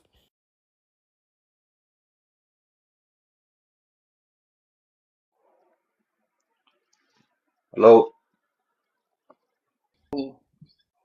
bro. Is this only like I'm not sure how are you doing this panel? Are you just bringing one person up at a time? Or? Well, Yeah, they well, you're finished the here. first. Yeah, go ahead, Master. Yeah, just never. The host is bringing people up. We're having quite a All right. fruitful conversation. Let's just make your case. So yeah, my case is you say Islam's the issue, right? Yeah, I don't think Now, that's the main issue, but Islam is an issue. Yeah. yeah. So like looking at Sharia law, not that I'm saying it should exist in this country, but I think the reality is the people in this country, the same ones who will sit on the panels and say Muslims this underage, that underage, and they do this. I feel once everything's said and done, I think majority of them sit back on their phones, on their burner accounts, and try to meet underage girls. And the thing is, this country will allow them to because the law protects them. If they were in a Muslim country and they did wrongdoings with a child, they would. Everyone knows what the punishment over there is. But their country is fine; they don't mind that, and you know, so I think a real man, a real person would agree with these Islamic laws, what we hold, yeah. But I just feel it's a way of twisting the truth and, keeping this country, um, like, look, there's nothing like alcohol is getting sold in this country, right? We all know realistically it would be much better off if we didn't have alcohol here. Um, Being a PDF in this country is like there's no issue with it. People get a few months and they come back home, right? And even when they go into the HMP system, they get brilliant treatment. They get separate wings. They get, you know, a VIP system where it's all of their own kind. They back out, they do the same thing again. So I think if you actually have Land the Islamic plane. values and laws, my point is Islamic values and laws would help you a lot more than you think, right? I agree. I'm in full agreement with what he said there. Islam would reduce PDFs. It would also reduce convictions of PDFs for two main reasons. The PDFs would not need to hide; they would just need to marry the girls. So there's no problem with a grown man marrying a young girl and then having intercourse. What you're back having the boom boom with her is no problem. It would also reduce convictions rate because in Islam you need 4 witnesses to witness a crime like this. So for the PDFs, it would certainly reduce it, definitely, but not the victims. Right. TikTok, what are you? Are you a Muslim or are you not Muslim? Yeah, I'm a son of the people they hate. So, immigrants and especially, but specifically Pakistani. And like I say, brother, I think you're from America, maybe, or I'm not sure where you're from, but Canada, I'm Alhamdulillah, Canadian. Canadian, bro, we Yeah. strive in this country. We're a staple in this country. We've done everything. And the truth is, it's just hate. It's pure hate. And we love these people. We don't have an issue with them. We try to show them respect, but they hate us because they fear us, Who's they? because we're rising. Wait, just a second. I want to say this. Do you know why they hate you? Because you're successful. You're the mayor of London. You're the boss. UK should be Alhamdulillah. united Pakistan. I love Pakistan. Not just the Pakistan mayor of includes you London. guys. My local mayor is also Muslim. My local mayor, just No, not but even they're Muslim. Pakistani. Mayor of London, Sadiq Khan is Pakistani. I think Pakistan should be the prime minister of UK soon. You guys know how to handle a nation. So no Inshallah. one. So first of all, no one on this. But I don't know about the host. But I can only speak for myself. I don't hate immigrants. I'm not against Pakistanis. I have issues with Islam. But you're a British citizen, I assume. I have no problem with you. I also have no problem with people seeking asylum or immigrants. So don't strawman me, Yeah. mischaracterise me. I've been listening to you, by the way, Musk, yeah, for quite a while, yeah. So, But that's fine. It's at the end of the day, whether you agree with Islam or whether you don't agree with Islam, it's a religion, and you can't look. There's extremists in all walks of life, and I don't agree with them. And the real Muslims, deep down, we hate them. We know this amongst each other. We don't believe in harming children, harming people. We don't believe in getting married to kids. Go into our countries, into our communities. It doesn't happen. Yes, you have small rural villages where they do not have education, and these things happen. But I think the sad part of it is the misconception what you guys have allowed yourself to portray of us, which is not true. But I think we've given up on trying to explain that to you now, and all we can do is be happy, live our lives. If Islam was such a problem, this country would have been finished a long time ago. If these things what you say are true, you know, one bad apple will do an attack, and you blame all the Muslims. If all of us were to do these things, the country would be finished. Extent. So you mentioned child marriage. Islam does allow child marriage. It's not just some backwards countries that are doing it. It's rife in many, many Islamic countries. But it's not just Muslims that are doing it, by the way. It's happening in America and many, many other countries. So yeah, Nowhere in the book does it say child marriage is allowed. Nowhere it is in the book. If you can find me, yeah, no it problem. gives it gives you because back then they didn't know about age, and it was 14, 1500 years ago. They went by what's the word, the natural order of the person. If once a person, um, which is the scientific. If you put age to aside, the actual scientific, now we understand, and now the mental maturity and even the physical maturity isn't like it was back then. So, I know deep down you understand as well the meaning and the understanding that we don't agree with child marriage. And a lot of people do not even believe that the Prophet married Aisha at the age is what you say. It doesn't say in the Quran. I think there's so many Muslims who do not believe that he was married to a child. Yeah. If there's a few wrong ones that might want to accept it, or, you know, or use that to push their narrative to do wrong stuff, then that's on the wrong ones, right? Same way if there was some rule in Christianity that allowed PDFs to do things with children, they would push it and they would use it in the wrong way to push that narrative so they can be wrong, right? But a lot of Muslims do not believe that age, and it's there's a lot of speculation on it as well. That's not true, what you just said. So it comes from Bukhari, and it comes from Muslim, and it comes from many, many other sources. Aisha was 6 at marriage and 9 at consummation. I know that doesn't sit well, particularly with a Western audience, and I'm glad, and I know a lot of Muslims, the humanity within their hearts is messing with them. They don't like to visualise a 54-year-old man with a 9-year-old. But these hadiths are, I mean, regarding Aisha's age, it's in 3 or 4 different chains. It's what you guys would call mutawatir, which means it's mass transmitted, which means it is a historical fact. It's a hadith from Aisha herself. Yeah. No, no, it's in It's, 30, pardon? not just from Aisha, there's other narrators as well. Yeah. So we don't accept a 50-year-old, 4-year-old man who's with someone of that age. My brain doesn't accept if you go back into the Victorian era, children of the ages of 9, 8, yeah, they were doing the same works as the grown men, yeah. Can you imagine a child today of 8 years old, going up and cleaning chimneys, or, doing, living life like an older person? I think with time, uh, you're looking at it as if though this will happen today. You're forgetting the time when it happened, right? I do not think, even if she was of that age, I do not think a person 15, I do not think a 9-year-old 1500 years ago, right, would have been the same as a 9-year-old now. And I do not think a 9-year-old boy 1500 years ago, go back 100 years ago, a 9-year-old boy was not the same as one now, you know? Yeah, so you're right. Girls are actually maturing faster these days than they were back then, due to health reasons, food, Have you and got proof of that? yeah, there's proof of So that. women have started to, at puberty. Earlier or later, you're saying later. Earlier, yeah, they're doing it. It's happening Earlier. earlier. It's happening earlier now.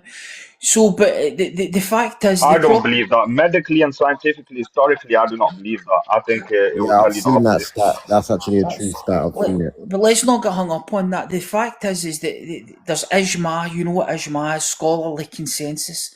So the four madahib are in agreement that you can marry a baby as young as 1 day old in the cradle. However, you cannot consummate with the child until she can withstand a grown man. So that's the problem that you have. So these verses were revealed in context and things happened. But unfortunately, because Muhammad done this, it's still allowed. Because if you're going to say Muhammad done something wrong, then as you know, that would be wrong in itself. Because he's the most perfect example for all of humanity. Now, I'm not making the claim that all Muslims have to do this. I'm not making the claim that all Muslims would even want to do this. My claim is that it's permissible. It's not. It is. It's in the Quran. It's not. It's listen, brother. Let's make it simple. Yeah, the host is listening. We believe in the Quran. Put the Hadith to aside for a second, because when we look at the Bible, we don't. I won't look at the disciple. I will look straight to the Bible and give you verses from the Bible. Yeah, we can talk on subjects of people being young. I know you're an atheist. That's why I've not got onto the subject of Rebecca. So on. What I'm trying to explain is, um, it's just factually. If you can find me a verse in the Quran which says this, I will leave Islam right now. On this panel right now, if you find me one verse in the Quran, one line in the Quran, what except this. Oh. Yeah, so this is, yeah, okay, I'll tell you. So the chapter is Surah Al-Talaq, which is chapter 65, verse 4. Now, what Surah Talaq? Talaq means divorce for people that don't know. Now, what this verse is given is an iddah. Now, they didn't have pregnancy tests back then, so there had to be a waiting period before the girl could remarry. Okay, because you don't want her to get pregnant and then she's married someone else. So it was I know quite what you're gonna go to, but go on. no problem. So I'll read out, Okay. no problem, I'll read out Sahih International.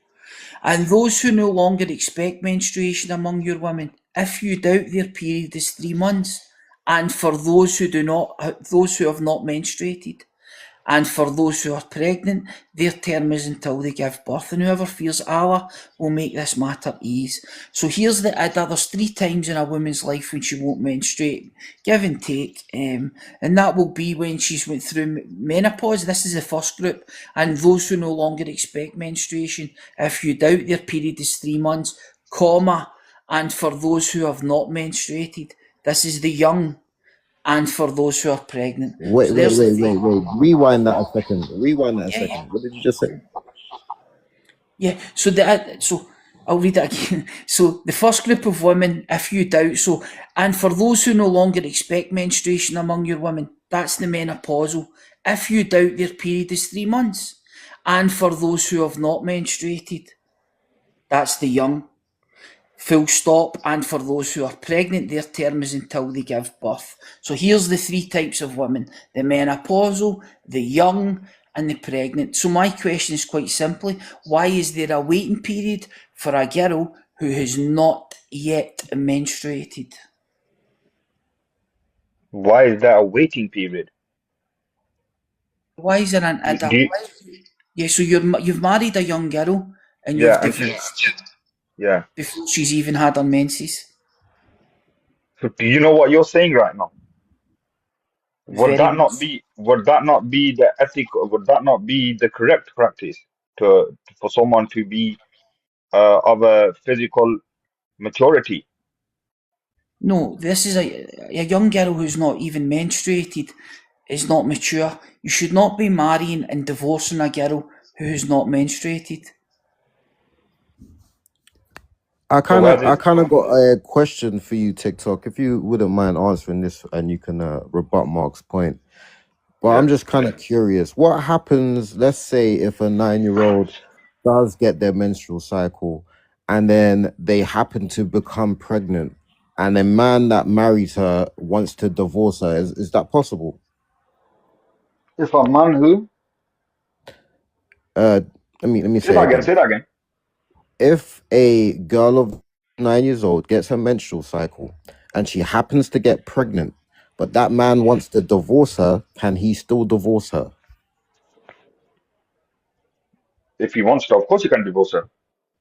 So you would be okay with a man divorcing a 9-year-old girl that he's now impregnated? There's nothing wrong with someone divorcing someone. If you go on to ask me about pregnanting a 9-year-old, that's where you're going into uh, the talk about, look into the history of Islam, right? Tell me after them instances and recent Islam, like who married someone who was young? Who married? Your prophet married someone who was young. Yeah, but after that, if that was the way to go, after that in recent Islam, which Sahabas, which who else? Yeah, Who else followed that? yeah. So Ali married Fatima. I don't know what age she was, but yeah, she was pretty young. But the fact How is, do you know she was young if you don't know what age she was? because the prophet, I think she was 2 years younger than Aisha. when the prophet, there's a hadith where people can correct me. It was Abu Bakr and Umar asked for her hand in marriage, and the prophet said she is young, and then he Yeah, Right. I think married I to Ali. was. He married And to Ali. if you look at history, was this not happening in the Christian faith? Was this not happening in um, the Christian faith? Yeah, it certainly was. There was Yeah. people marrying children. Yeah. Now, if so, that explains to you in that time it was. Look, let me give you another example, right? Let's take it away from this, and but the same thing. Let me give you an example. Say you look at children today, yeah, and you look at countries and you say, you Muslim countries allow child labor, which is wrong. You use children for work, right? Or if you see what's happening in these countries, once upon a time, there would be no issue with child labor because it was a different time. The, the morality of like children working back then, uh, they weren't children. It wasn't that mental TikTok, capacity I'm where kind of a bit confused. You're kind of comparing work. Like I can get my kid to cut my grass, but getting married with it's a psychological and a physical thing, man. It's not analogous, my friend. it's a mental and physical thing, right? Yeah. So if that person is mentally, um, you know, able and mentally mature and physically mature, then at that point of time, I genuinely do not see the issue. You bring it back to you're trying to bring it back to today's what's happening today, how the world is today. That's what you're trying to bring it back to, and then a lot of things wouldn't make sense and wouldn't No, work today. Seven, no, eight year no. olds. It's not about cutting your grass, right? 7, 8 year olds that used to do hard labor back then, it was fine. It was okay. If you met a 7, 8 year old back then, it would not be the same as a 7, 8 year old today. But I think, look, getting kids to work and stuff like that in workhouses is despicable and it's horrific. But what's worse is getting on top of them and doing things But to them. the kids wouldn't Or be able to do that nowadays. They wouldn't be able to work like they did back then. The kids back then were physically, um, they were able to. no, we're talking about children here, bro. We're talking about kids. Yeah. Yeah, no. So what So children? for Which example, child? Do I know. children minister? Do children go through that puberty? Yeah, the puberty's not a requirement for sexual intercourse to do the deed in Islam. In Islam, you cannot harm the child, so you cannot cause physical harm. But if she has, say, white hips and some grass on the pitch, sorry to be crude, then she's good to go. Bro, yo, that's gone. Sorry. Can I just jump in and just ask Mustin Fidel a question? You said when when a child hasn't menstruated, they are eligible. Basically, they can't have intercourse according to Islam. Where have you got that information from? No problem. A guy called Ibn Hajar Asqalani. Right. So you're not going through the Quran, are you? Before, when I said go through the He's a Quran, scholar, isn't you he? didn't do that. He's a scholar in what era, and is that his opinion? Yeah, well, Ibn Hajar Asqalani, for people that don't know, is a Sheikh al-Islam. Sheikh al-Islam Ibn Hajar Asqalani. To put that into perspective, only 28 people in 1400 years have been given this title. Likes of the Fuqaha, they also have the same opinion. So the Malikis, the Shafi'is, the Hanbalis and the Hanafis all agree that you can marry a child. But Ibn Hajar in particular gives ijma on it, which is scholarly consensus. He says the Muslim schools, I'm going to give you the quote, I can also put it on screen, it's from a book called Fath al-Bari, which is an exegesis or a commentary of Sahih al-Bukhari. He says, and I'm doing this off the top of my head, Muslim schools of fiqh unanimously allow the marriage of young girls, even if they're babies in the cradle. However, you cannot penetrate until the girl can withstand penetration. I get that slightly mixed up. But yeah. So the nikah contract can be drew up at 1 day old. However, you cannot consummate until the key fits the lock, if you know what I mean. Right. So And from my you're understanding, contradicting what you're saying. You're contradicting what you're saying then. Why? What was the contradiction? If the key doesn't fit the lock, in one hand you're saying something, in another hand you're saying it's fine to just, you're not. No, you You can't know, harm her. So your cucumber can't harm her. If you cause her physical pain, that would be wrong. But if you can get it in and it won't harm her, then it's mashallah. I just want to ask a clarifying question, TikTok. How would you figure out if the girl is able to handle it? How do Muslims give determine me that? 2 minutes, bro. I just gotta go. Please. But I'm here, but give me 1 minute, bro.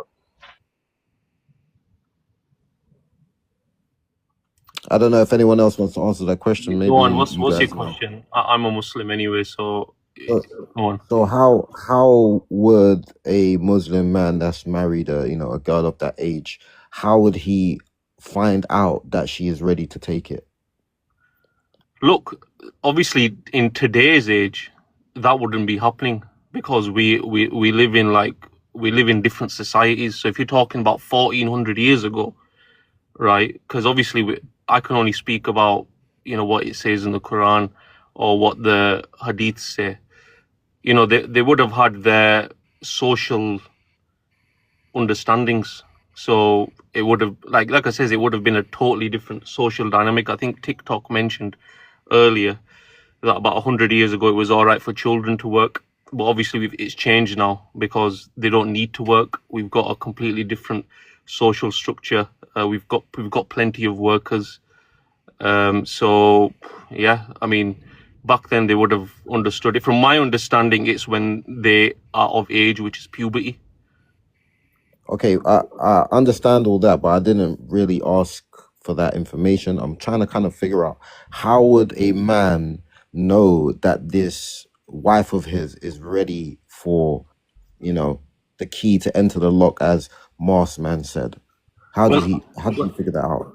Well, this is the thing. Massman should be able to answer that question, to be honest with you, because I'm not aware of that rule, to be honest with you. He's mentioned a scholar who, he's eligible for his own opinion and he can write a book. So, and, he can write down his thoughts, but he's choosing to pick on that scholar. So he should be able to answer that question. I think he's probably the best person to ask. Let me get this right. You're appealing to an atheist. An atheist is going to answer a question about Islam. Well, he's the one that's made the claim, right? The key that fits the lock. So I'm sure he's studied the whole book of this Shaykh al-Islam. So why shouldn't he, if he's made the claim, why shouldn't he expand on his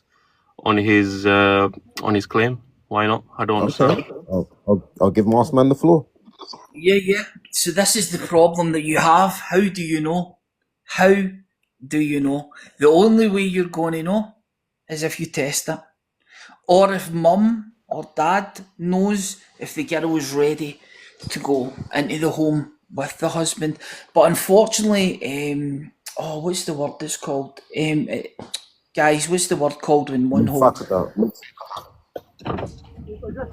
Hold on, I need to do some 2 seconds. Is it the thighing word?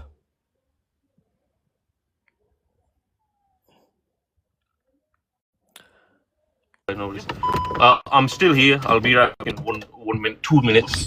People have written in the comments, so the word is fistula, which is where one hole... Oh, my God, we need to discuss this in 2026. Where one hole becomes... Where the 2 holes become 1 hole. You know, in a woman, you know what I'm talking about, guys? There's that wee bit of skin. And when women are pregnant, it's called an episiotomy, where they get that wee bit of skin cut. So sometimes in certain countries, particularly in Somalia, they have, a matter of fact, they have fistula clinics in the UK, by the way, for women that have been through this. So fistula is part of when a man rips down there. So there's a process. So this is the problem. When you implement 7th century rules and 7th century books, 7th century laws, this is the problem. This is the reality. This is what... See the thing you mentioned about Ida, yeah? There's a handful of scholars that accepted that, right? And tried to take that in the sense of anyone that's not menstruated, right? But the majority don't take that point of view. But I think the problem here, TikTok, is if somebody is taking this literally, it doesn't matter if it's 10%, 5% of people are doing that. The religion is okay in that. That's the problem. How when You you get what I'm talk saying? about someone being married before menstruation, right? Mhm. There's no physical relationship in that. Now, what you're going to point at is in today's brain, what you have in the society norms, you're going to say, so, well, how can you even marry someone in an age before they've even menstruated, right? The concept of marriage today in your mind is love, romantic, you know, it could not have been then. It would have probably been something within their communities, within their families. Sometimes when a child is born, a family will, and these cultures still happen, where a child is born and Can I test your worldview hypothetically then, right? Can we test it? yeah, Okay, so there is, imagine this, there's a group of people and they follow a religion, let's just make up a name, they're the Mampis. They follow a religion called the Mampis. And in their religion, it's told to eat people. You can eat people in this religion. Yeah. But we bring them to a country like the West, and they are still allowed to practice their religion, but they aren't allowed to eat people, right? But a small percentage of those people start eating people. Should we ban the religion or should we regulate it? you're comparing eating people to this topic, which doesn't go up. It It does, and doesn't. I'll tell you why. It's causing harm, right? Harming somebody would be No, physical or mental, right? no, because Islam puts the welfare first. The remember, and I can go to the Quran for this, by the way. You know, when you get married, the consent is a big part. Yeah, consent, But a child, welfare. number one, a child can't consent TikTok, so you can't use that one. Exactly. So then you wouldn't be able to marry someone who can't consent. How do you think a nikah happens? But we clearly see with the How do verse you think a that it's nikah happens? possible to do under the Islamic law. Is that correct? Pardon? Under Islamic law, you can still practice it, right? I'm telling you, if there's no consent, then you cannot get married. The nikah cannot happen from both sides. No, you're misunderstanding my question. A child can't consent, right? A child cannot consent. Exactly. So in these hadiths, what Mark was showing us earlier, he's saying Yeah, that Aisha is saying she's 6, consummated at 9. yeah. Her own sources. Remember, I'm telling you to go to Qurans, by the way, and you keep going back to hadiths. Yeah, No, I'm we telling went you. to Quran as well. Mark showed us 65:4, didn't you, Mast? And that's what we're talking about now. Yeah. Or any other point he's made. We've gone to the Quran 65:4, and he's used a scholar, and there is a few scholars, but we don't agree. Majority do not agree with that taking of them early scholars who, took that view of it. Yeah, let me respond to that. So when it comes to tafsir, which is exegesis of the Quran, one of the most celebrated mufassirs and one of the most authentic exegesis is a guy called Ibn Kathir. He studied under Sheikh al-Islam Ibn Taymiyyah himself, and I'll read his exegesis. So he'll explain. So if you're a Sunni Muslim, you don't just say, I can't know what this means. It means this, it means that. No, Islam's very rigid that way. You go to the scholars and the scholars tell you what it means. So I've never met a Sunni that's rejected Ibn Kathir, but there's a first time for So one simple question. yeah. Without scholars, would we still have Islam?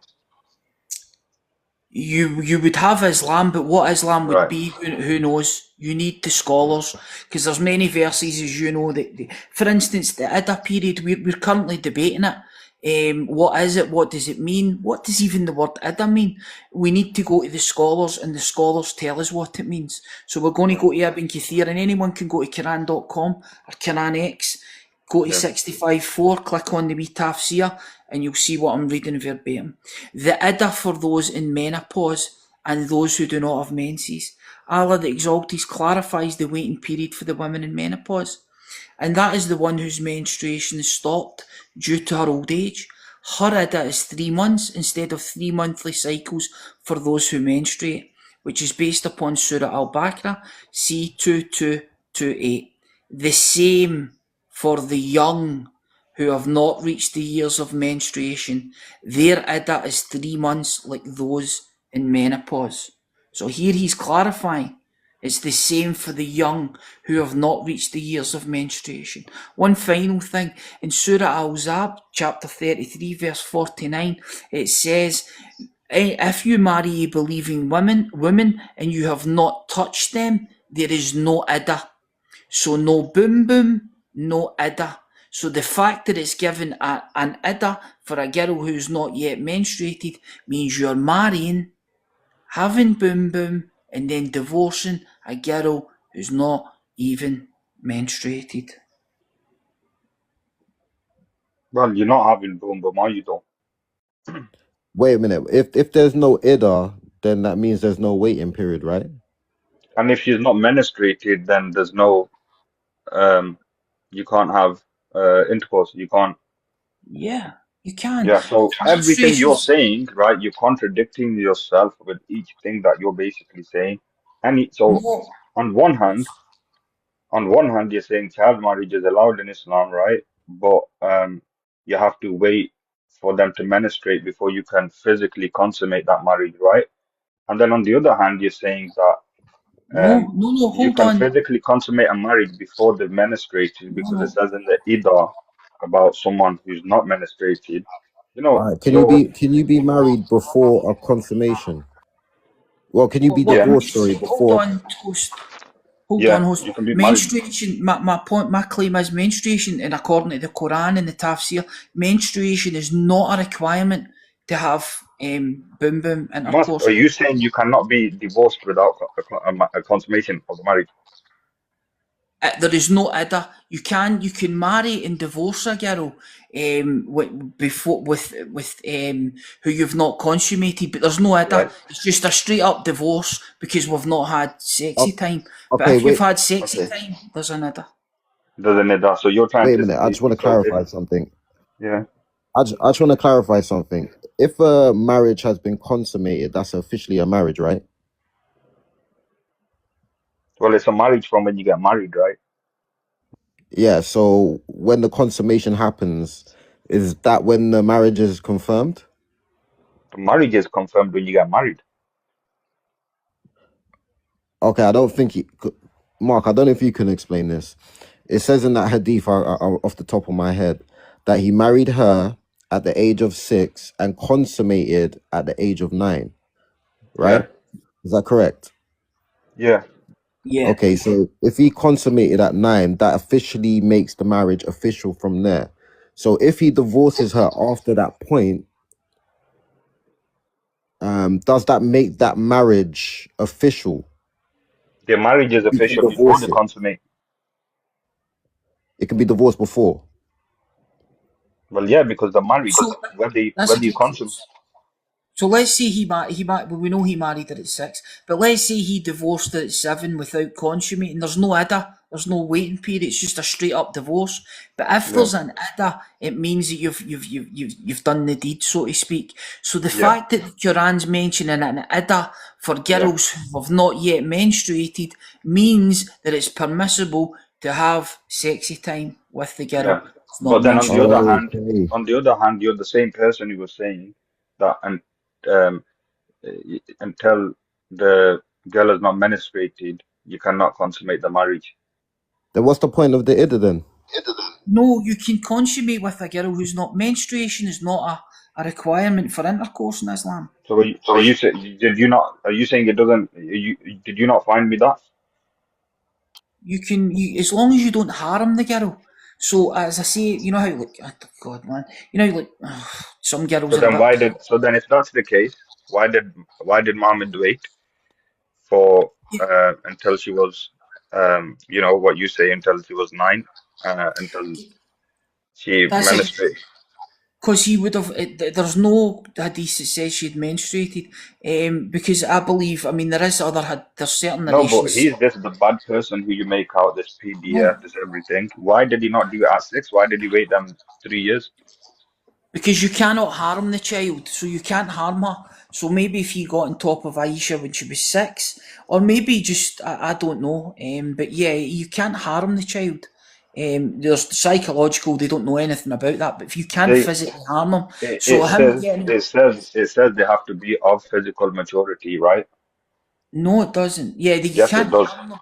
If Where you're does like it say once, that? It doesn't.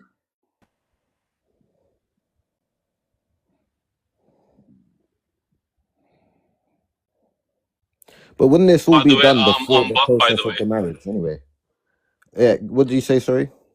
sorry, I'm back now. I was away when I told you I was away, so I'm back now. Okay, welcome back. I can't remember what I was gonna say now. But since the marriage has been consummated, wouldn't the girl have been tested up until the point when she's been deemed worthy of marriage? Look, when it comes to when it comes to marriage, it's all conditional. So certain conditions have to be met. One of them being, your wali's approval, meaning the father, who's obviously got a duty of care towards their child. So, fathers today wouldn't be giving that approval because right now we've got a whole education system. We're not living in the age of empires. There's no need for marriage now that early. Back then there was a need. So yeah. What need? There was no need.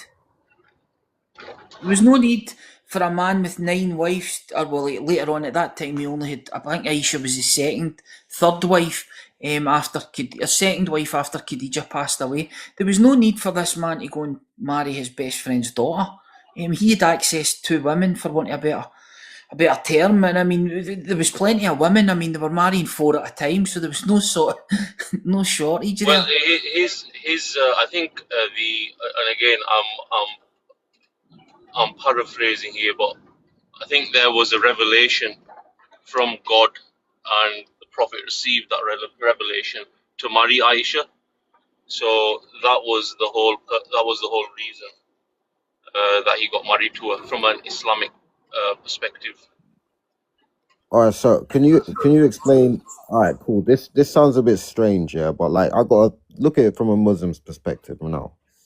I meet a guy, he says he's a prophet, he says believe in me and whatnot, he tells me things about his God, and then he tells me I've been given a revelation that I'm meant to marry your daughter, your 6-year-old daughter.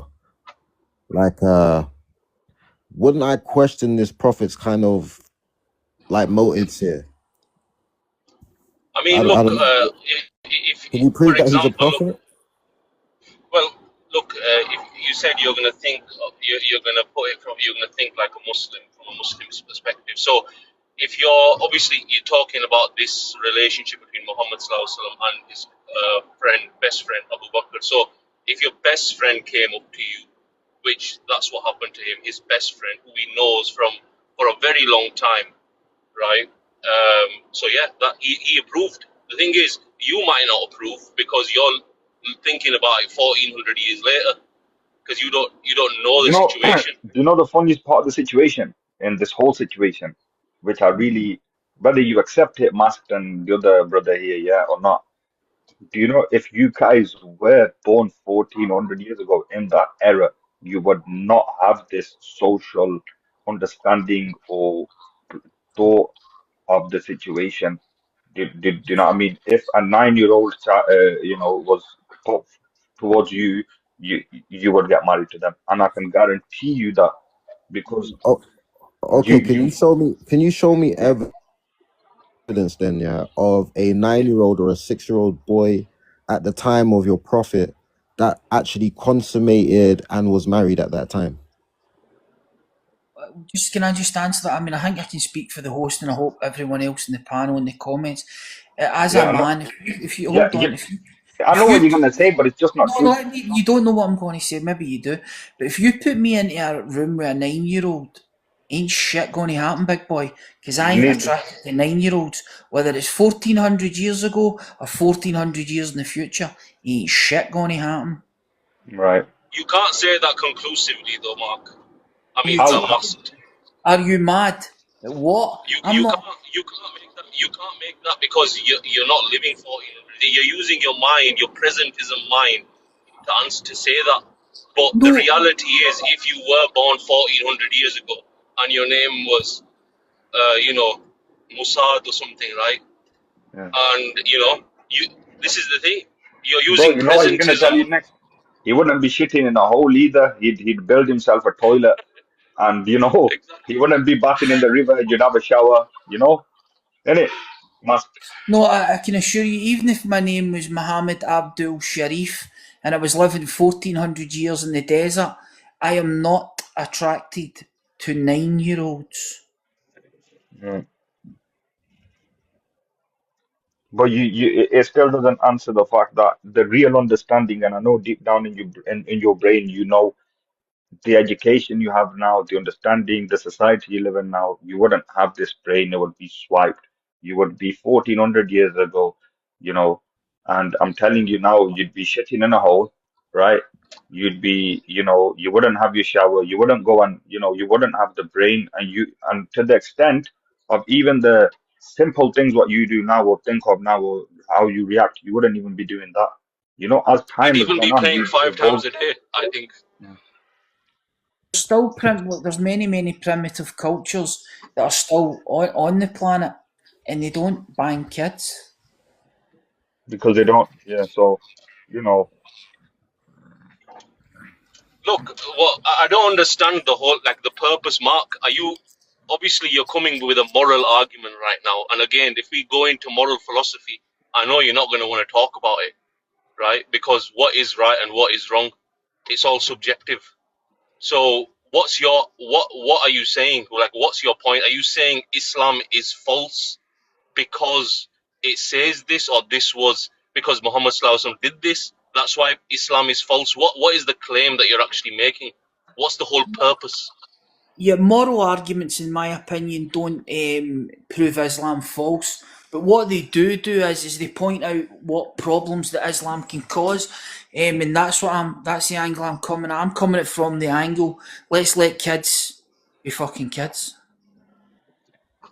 Yeah, but look, Muslims are doing that today. So we have also adapted with societal changes. So there's no need for children to get married now. We don't see that as a thing.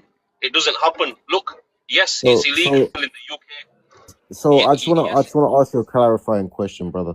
So go on. if Islam had control, we was living under the caliphate, and say a Muslim wanted to marry a child, would you be against it? Well, look, so the thing is, it's a hypothetical. Let's ask me the question in today's worldview. So, give me an example of a country. So, for example, like, I think you might talk Afghanistan, about for this, example. right? So, Afghanistan, what is the current law there? Because law is subject to change, and what's the current law right I'll now? let Mark answer this question. Mast. Guys, I need to do something. Maybe Tom can take this, but I'll be back. Yeah, go on, Tom. If you Hi want to guys, answer that. hi guys. So you're saying, give us an example of today. Let's say Yemen, for example, where I think in 2014, I think 40-something-year-old man, I think he married a 9-year-old. She unalived on her wedding night. Obviously, you can imagine why. Can I ask you, what do you think? So it's an Islamic country. What do you think his punishment was? Well, to be honest with you, Tom, I can't imagine why. Could you explain, like, why she was unalived?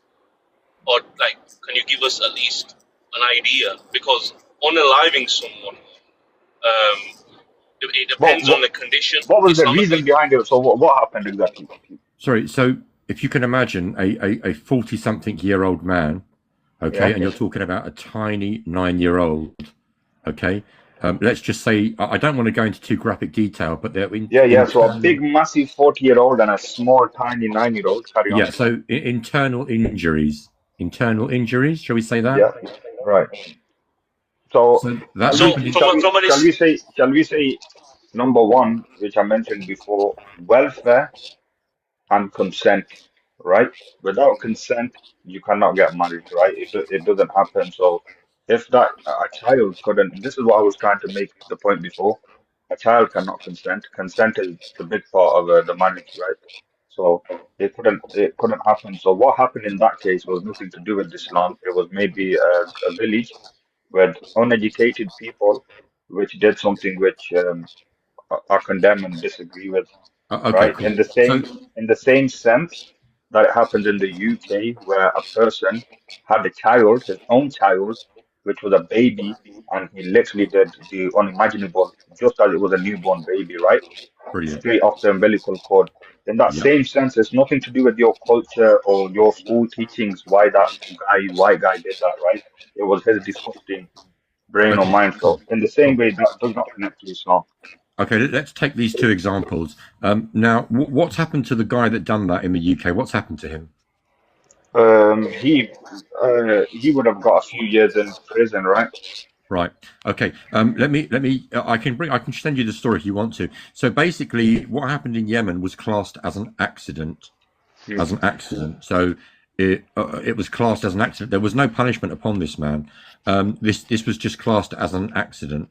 And the problem is, even if we go down your rhetoric, I'll happily go down your rhetoric that it was 1400 years ago. This was then. This is the problem. I think the problem is when you look at certain things, like in this country, we have over 4,000 girls on a watch list during the summer holidays in case they're taken abroad, because we have so many cases of sadly young Muslim girls being taken to South Asia and married during the summer holidays, and they're still at school.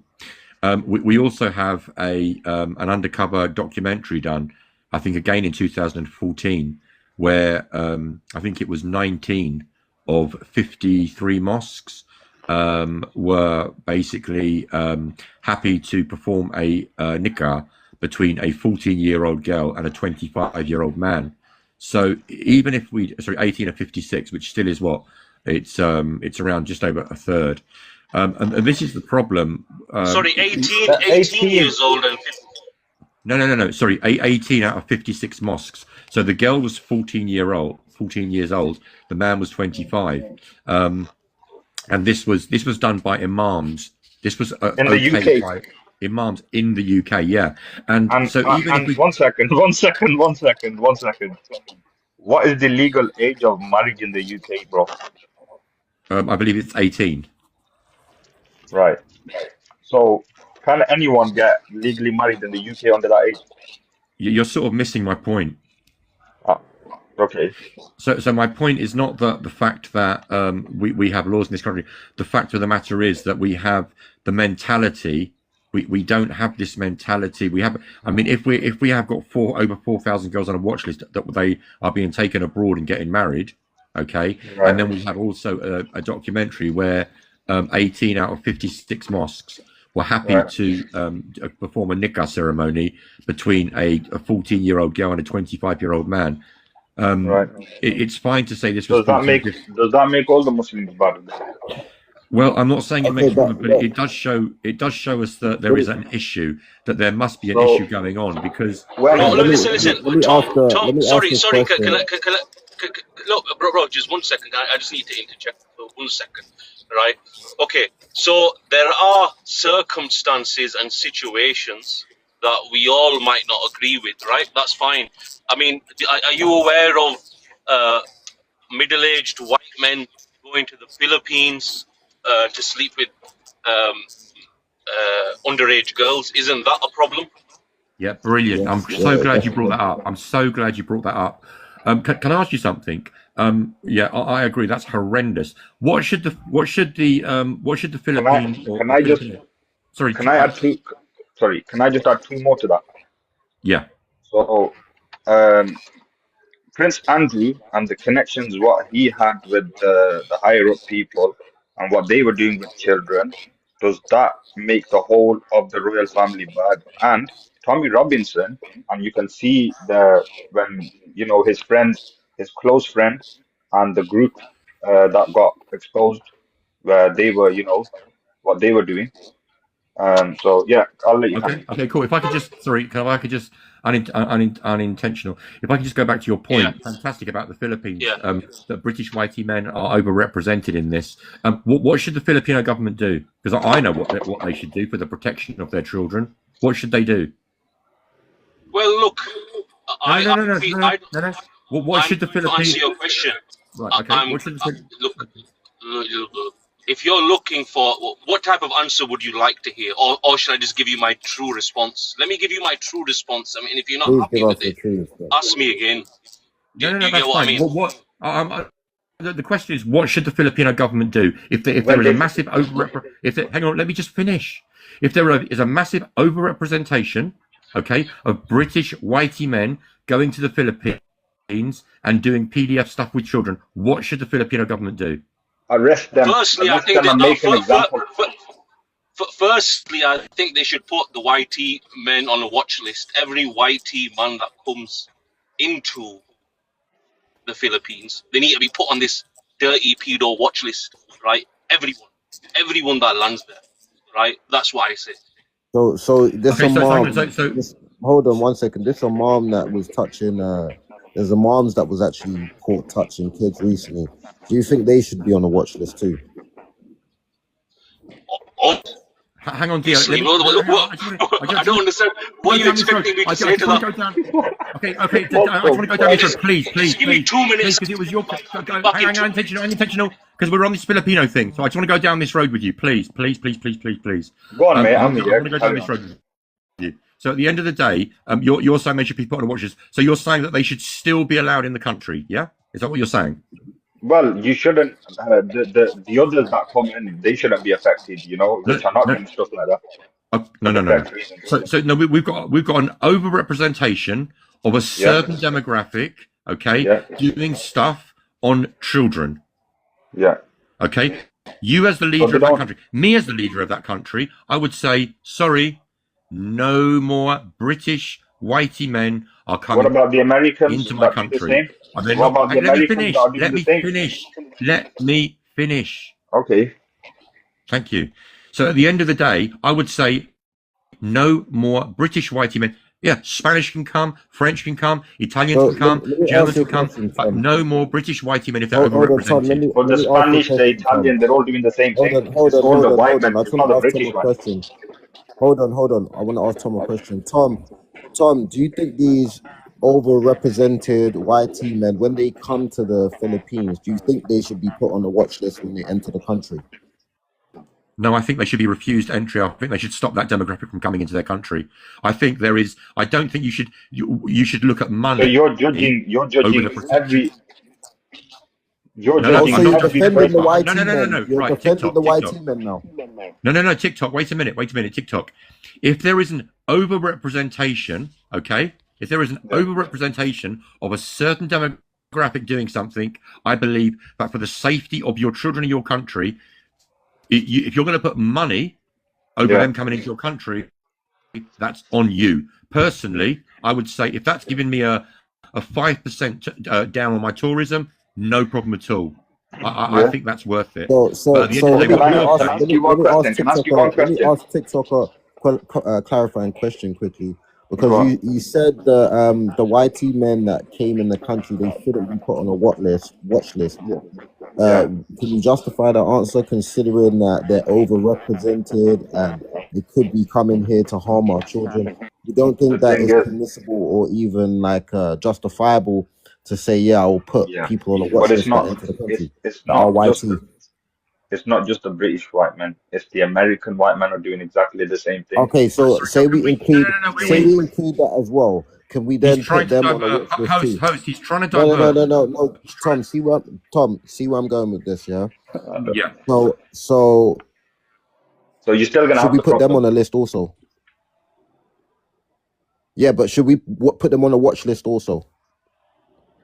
If potentially they could be coming to the country to harm kids Yeah. Then and they're everyone, overrepresented, like not we've just got loads of YT men that are yeah. raping kids. So when they come to the country, we automatically just put them on a watch list so we can make sure they're not harming our children. Do you see any justifiable reason why this is To wrong? be, I do, because it's not. Look, if you just start pitting the white men, then the Asians like me, for example, or the black people like yourself, right, or anyone who's the people will the wrongins within them communities will use that as a you know help to themselves to go and do stuff. So are they not going to be on watch list then? Are they going to have a leeway to do that stuff? Everyone should No, be on a watch I list. think you're missing the point of the hypothetical. All I'm saying is, if the evidence is leading me to believe that majority or high amount of YT men are entering my country to harm children, wouldn't it Yeah, make sense that I screen those people and put them on a watch list? yeah, it would. Yeah, All right. So but do you now, think that's justifiable for British intelligence to do that to Muslims? but there's only one problem, right? How can how can the oh right, is it to do it to Muslims? Not well. It depends on how they'd be watching, right? The ones that come in. And but the problem we're having is, do you know the issue what the white men bring to that country? Muslims do not bring that problem over here, and I can prove that with demographics for you. Excellent. So Tom, if you want to carry on a line of questioning, go Sorry. ahead. So unintentional. Could you unmute because you very, very, very cleverly muted up. Sorry, I'm literally just getting back. 1 second. Just give me 30 Okay. more seconds. Okay, so no problem at all. one point I want to make to Tom is when he said he would send them men back and deny them even coming into the country. Yeah. What do Well, you that's so personally what I would do. If I was the leader of the country, that's what I would do. Yeah, yeah? So absolutely. how are you If a supposed certain to? demographic, Yeah. if a What if certain that demographic is coming in, What if okay, that right, go on, go what, ahead, and then when you what finish, if I'll talk. yeah, what if that demographic is your own people from your own country? The majority of that demographic doing them wrong behaviors is your own people. Then what do you do with them? This is ridiculous. You're trying to go down another route. So it doesn't matter then. No. TikTok, stop. Because what you're doing now is you're playing games with me. You unintentional. We talked I'm- about the Philip. Please stop. Unintentional. Are you there? I'm back now. I'm fully back, so that's fine. Okay, Yeah. cool. you Please. can't hold take on. when someone questions you properly, my friend. TikTok, please. Unintentional. You brought this up, not me. Okay, so please don't try and run away from what I'm saying. You brought up the fact of the Philippines and the massive overrepresentation of British whitey men going there and doing PDF stuff with children, correct? You brought this up, correct? Right. Yes. Okay. I said to you, what should the Philippine government do about this? Now, what do you think the Filipino government should do about this? Like I said, I personally think the Philippine government should put everyone on a watch list that comes into the Philippines to try and understand their motives, because obviously they're exploiting children, aren't they? Right? And obviously what's going to happen also from a psychological perspective, that's going to fuel these certain YT men's desires more. So when they come back into the UK, they'll be more of a threat as well. Okay, so what you're going to do is you are going to spend whatever wage a week on each British YT tourist coming into your country, which would it would actually cost you more to have them coming into your country than you benefit from it. Is that what you basically do? No, what I'm saying is, look, whenever you go to a country, they always ask you, don't they, what you're doing, where you're staying, what's the purpose of your visit. Can you stop? Can you stop being right? Are you unintentional? I don't know if you're being disingenuous or what. A PDF coming into your country is not going to tell you that he is coming into your country to perform acts of PDF. Okay, so stop being. No. Stop So being. that means anyone could be a PDF coming into the country. Stop. Right, stop. Can we stop being stupid here? Terrorist. No, but can we stop being So stupid? what are you going to do? So If what are you going to do? you're not. When you please. Unintentional. When you get to the airport in the Philippines, are you telling me that someone who is a PDF is going to come in and say, actually, I'm here to perform PDF acts on children? No, that's not what I'm saying. Right. That's not what I'm saying. So Stop. Why? Stop. Let me talk. Yeah, Tom, take a minute. Take a breather. You can see Tom doesn't want to have a dialogue with me because he knows that I know what No, because what my point is, look, what you've done there, you've gone down a road that you've accidentally gone down. I'm talking about white PDFs in the Philippines. My answer is just to say, right, okay, do you know what? This is one small demographic of my tourism trade that I am happy to lose for the safety of our children. Okay? For the safety of our children, I'm going to say, sorry, no more British whitey men are coming into my country. Okay? No, I don't understand how anybody. Can I just make a point, my friend? Can I finish my point? Can I finish my point? And I won't interrupt you.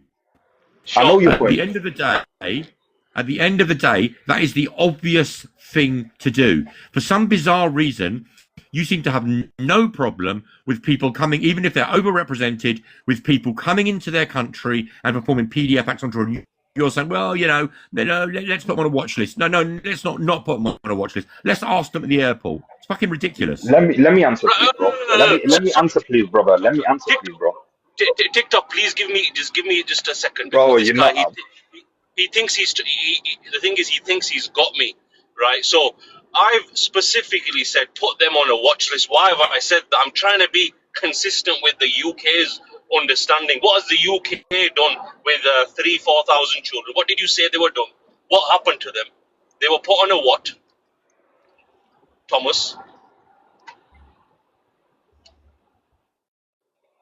what did you say? You said something earlier. They were put on a what? The girls were put on a watch list. The girls were put on a watch list. Okay, so the government has made, so they banned them from completely going up there. So as a watcher, what are they watching? I don't understand. So explain that to me. Explain that process to me. This thousands of these wages that are being paid for this, right? Explain the process and tell me why I'm wrong for saying put the men on the watch list.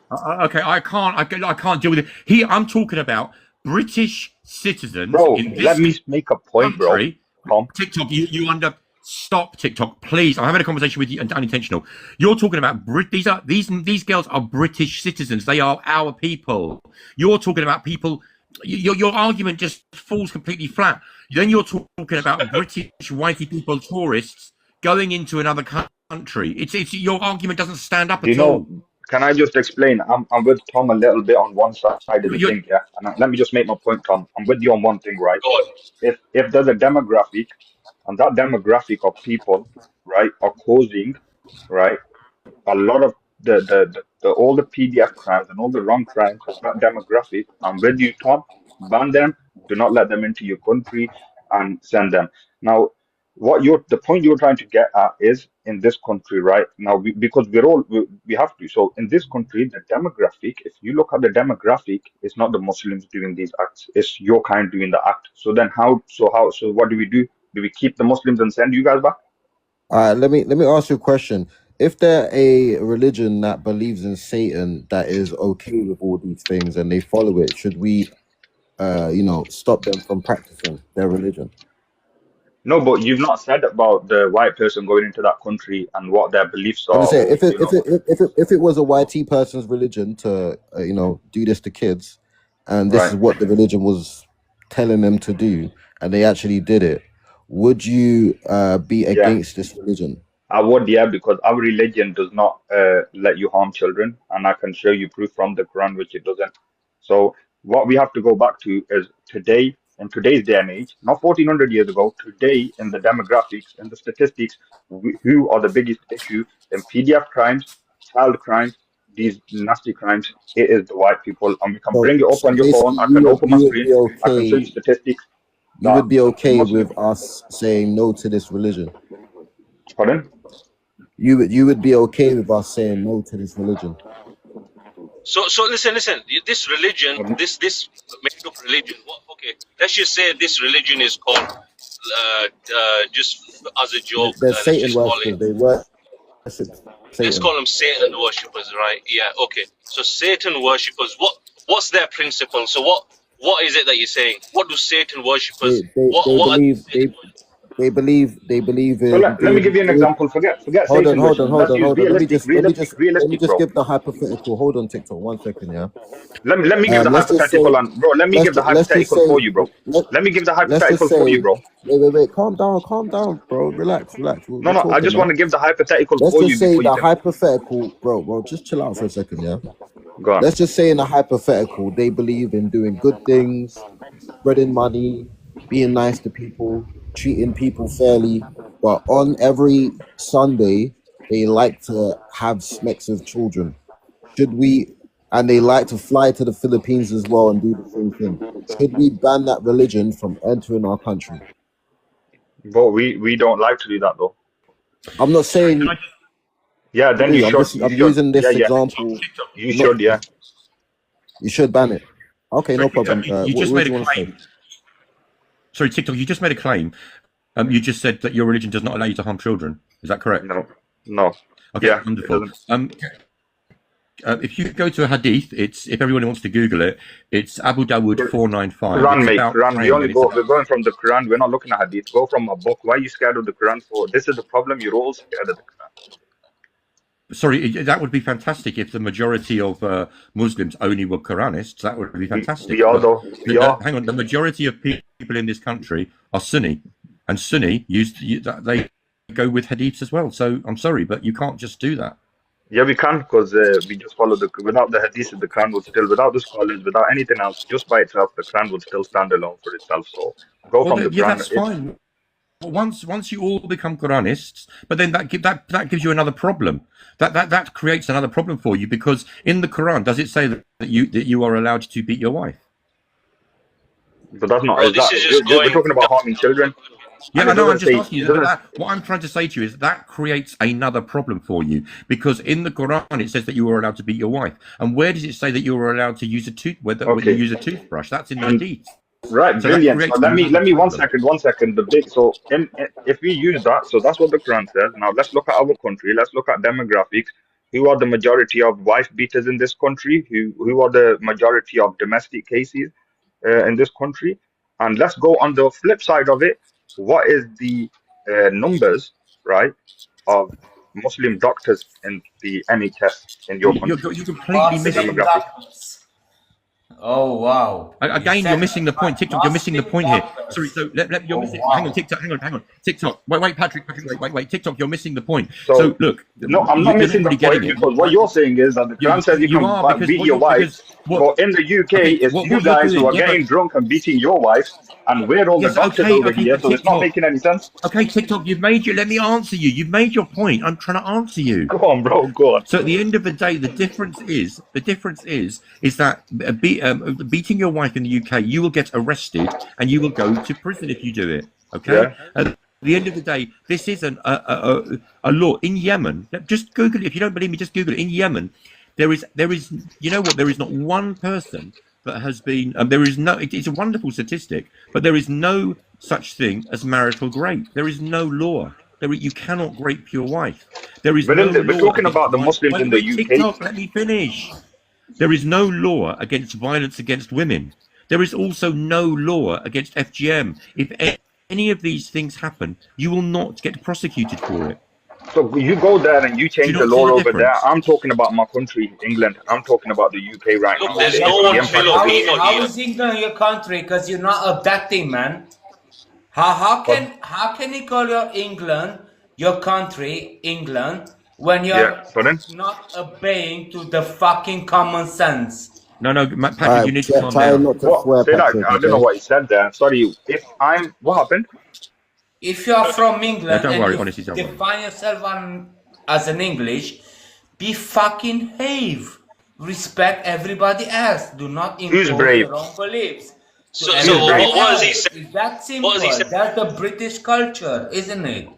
You British culture is can't be a subjective, my friend. British person and then No, let me speak. shouting at me, oh, you should do that or that. Because I'm not gonna have it.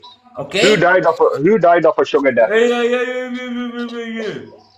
Fuck off. Just talk clearly, bro. What's wrong with you, man? You're little man. You're a little man. You're just like Mr. Sadiq Khan. You are a little man with a Huh? big nose who thinks that knows everything. But you know nothing, man. Fuck off. Oh, really?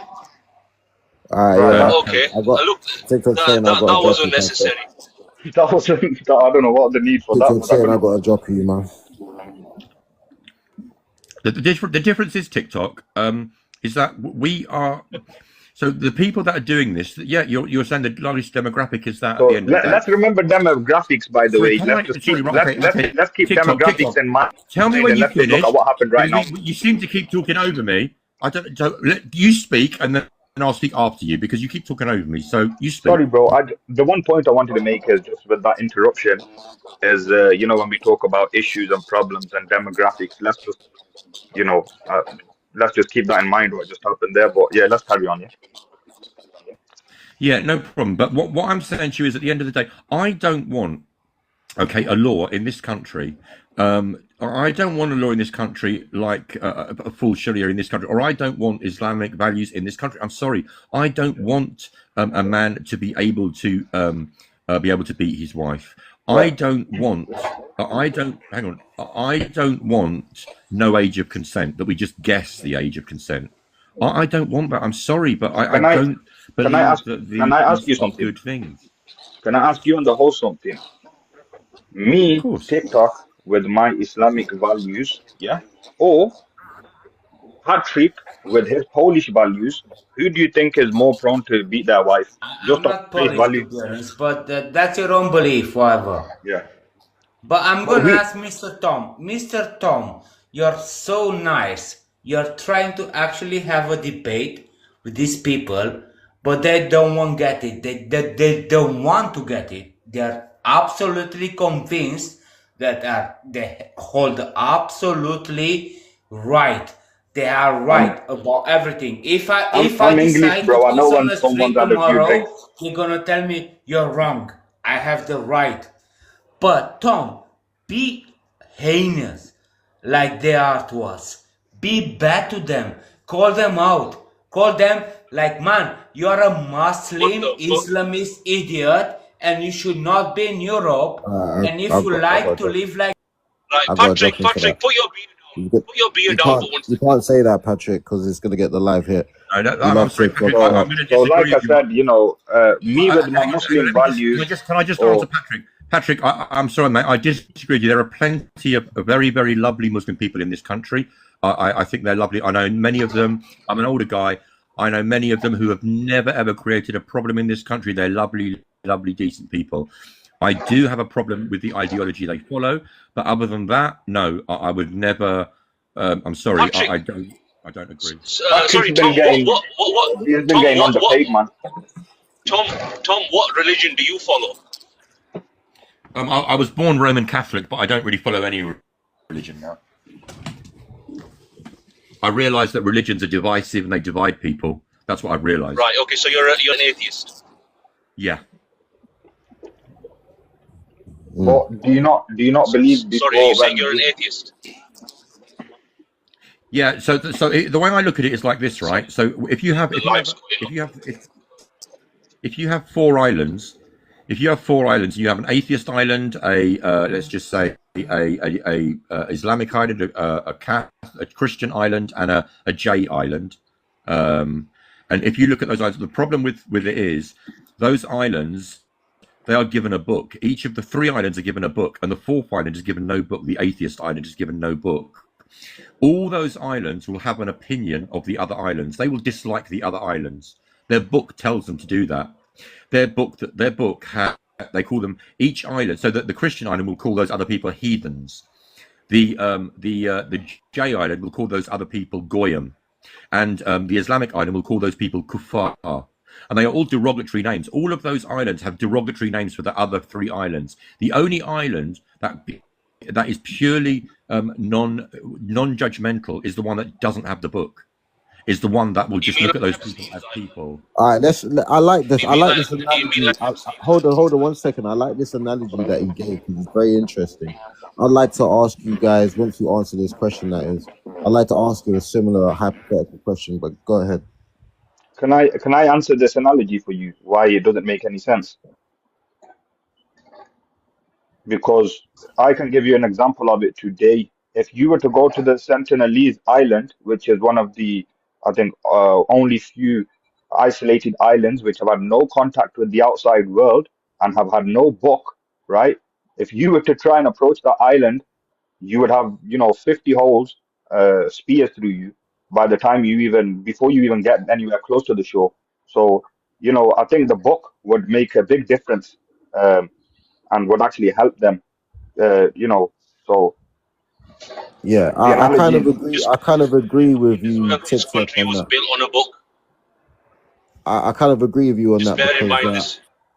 I Sorry, want go to on. give you a kind of counter hypothetical as well. Now, you have a atheist island, you have a Christian island, and you have a Muslim island, right? Let's just add a Jewish island as well. You've got all those 4 islands. You can't be in any island of your own faith. Which island would you rather be on? Christian island. On a Christian island. Yeah, So if you was a Muslim, right, in yeah. a Christian island, you'd be pretty safe, right? I'm not sure if I don't. Not Well, yeah, really. yeah, yeah. Well, I don't know, to be honest. No, not So, really. How can you say that? Like, I don't understand. Like, what what do you know what when you're about a giving a Christian? hypothetical scenario? You What listen, about listen. You know when you're giving a What about hypothetical. Christian? Sorry, No, look, you go I want you first. to Go first. because I'm trying to understand. I'm trying to give real effort with your example here, right? So when you're talking Mhm. about, are you talking about modern day Christians that are not really Christians, but they say they're Christians? Or are you People talking that about follow people that follow their book to 100% of that faith. They're overall objectively they're good Christians. They follow the standards of what the Bible tells them. The Muslims on that island do exactly the same, and the atheists don't have a book, so it's kind of subjective. Anyone can kind of do what they want to do. So, which island so? would you want to live Can on? I just say something there? So, yeah, okay. Can I just TikTok, if you let me kind of have a bit of a minute for this, right? So look, so if it's a full-on truly Christian island where they believe that being gay is wrong, No, right? And you'd have to qualify that in scripture. If you can show that in scripture it where it is in says it's scripture, okay, where does it say what in scripture it says it's okay for you to be a small bro. homosexual? The bit, have you heard of the story of Sodom and Gomorrah? Isn't that the That's one where they that's not in the New Testament, by the way. Christians believe in the no, New no, no. Testament, and I don't think that is in the Old Christians follow Testament the anyway. But yeah, no, Christians follow the Old well, Testament sorry, and it the is in New the Old Testament. Testament, but yeah, God destroyed that island, that place. But yeah, go on, continue. Yeah, yeah. So this is what I'm saying. Christians follow the Old Testament and the New Testament. They use both books, right? They use both books. They believe that whatever God commanded in the Old Testament. That's basically Jesus You're kind saying it. of So when straying away from that hypothetical. What I'm trying to get no, but here is, if the Christians, let's just say the Christians are following their book the way it should be followed, there is no man and man lying down with man. The Muslims are following their book to 100% of their book. Would a Christian be safe on a Muslim island? look, no one would be safe on any island. Look, I'll explain why, because I've said something there. Allow me to explain why. Look, there's many statements in the Bible that promote war, right? And that's the that's the Old Testament included, right? Kill unalive every man, child, woman, There even is donkeys. context to that though. Unintentional. You got to give the context to those verses. The those context stories. was followed by the context was followed by many Christians throughout history, right? We've seen historically, right, societies implement those verses and show what those verses Unintentional. was. Unintentional. Why would you not be safe on the atheist island? Okay, so again, we need to be rational here, right? An atheist island. So let's just say how would an island be atheist? Basically, no one would believe anything. That island would be built on pure atheism, right? Correct. So, for example, let's just say, even though I would class England as quite atheist, it's very atheist and very Christian at the same time, but they don't really follow Christianity. But they're atheists, right? England has been built on Christianity, so they've actually taken a lot of morals. A lot of these atheists, without even realizing subconsciously, they've taken these morals as truth. So, for example, certain rules like love thy neighbor and stuff like that. So, this is where they get these principles from. Ultimately, it's not because they're atheists and they one day woke up and thought, "Oh yeah, I want unintentional. Sorry, you're veering off. Sorry, I'm asking you, how would you be? Because you've given me reasons about donkeys and people and unalive everyone. Yes. I'm asking you. Yes. I'm asking you about the atheist island. What teachings have they got that would make it an unsafe island?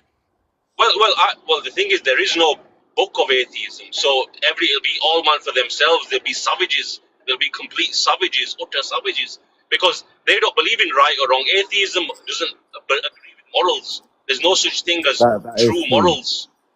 There would be no objective truth. Okay, Yeah. so hang on. So why is Japan and Iceland have no religion? They have no. Those countries are extremely safe countries. How come? Well, they do have a Those lot countries of have been problems, built though. on their own faiths. Yeah, but how come? They've been built. They got a massive unalivement rate for people unaliving themselves. Massive. Yeah, okay, but they're not unalive. What I'm saying is that the safety there is very good. They're not running It's around. safe, but it clearly shows that people in that world aren't happy. Marriages are falling. Women aren't getting married. People are basically wasting away in their homes alone. Okay, but I'm asking you, what is? I'm saying to you, they are safe countries. Why haven't they? I mean, Japan is doing very well. They're extremely respectful people. Why? How come they're not all running around? Let's look at that. Let's look at that hypothetical then. If you're on an atheist island and you say that 50% of the people say, "Oh, we're going to marry kids," and the other 50% say, "No, we're not going to marry kids." What justification have you got on your atheist island to say that is wrong? Science, knowledge, biology. The fact that we are now at the stage where we can work out that this is the point that humans have now advanced to the stage where we know that the frontal lobe is not fully developed until the age of around 21. We know that a female is not fully developed until between I think it's between 15 and 17. So we can take an average of 16. So we know this now because let's make another example. Let's use another example instead of that one because that one is a bit taboo. Let's just say unaliving unborn children on that island. Would that be okay?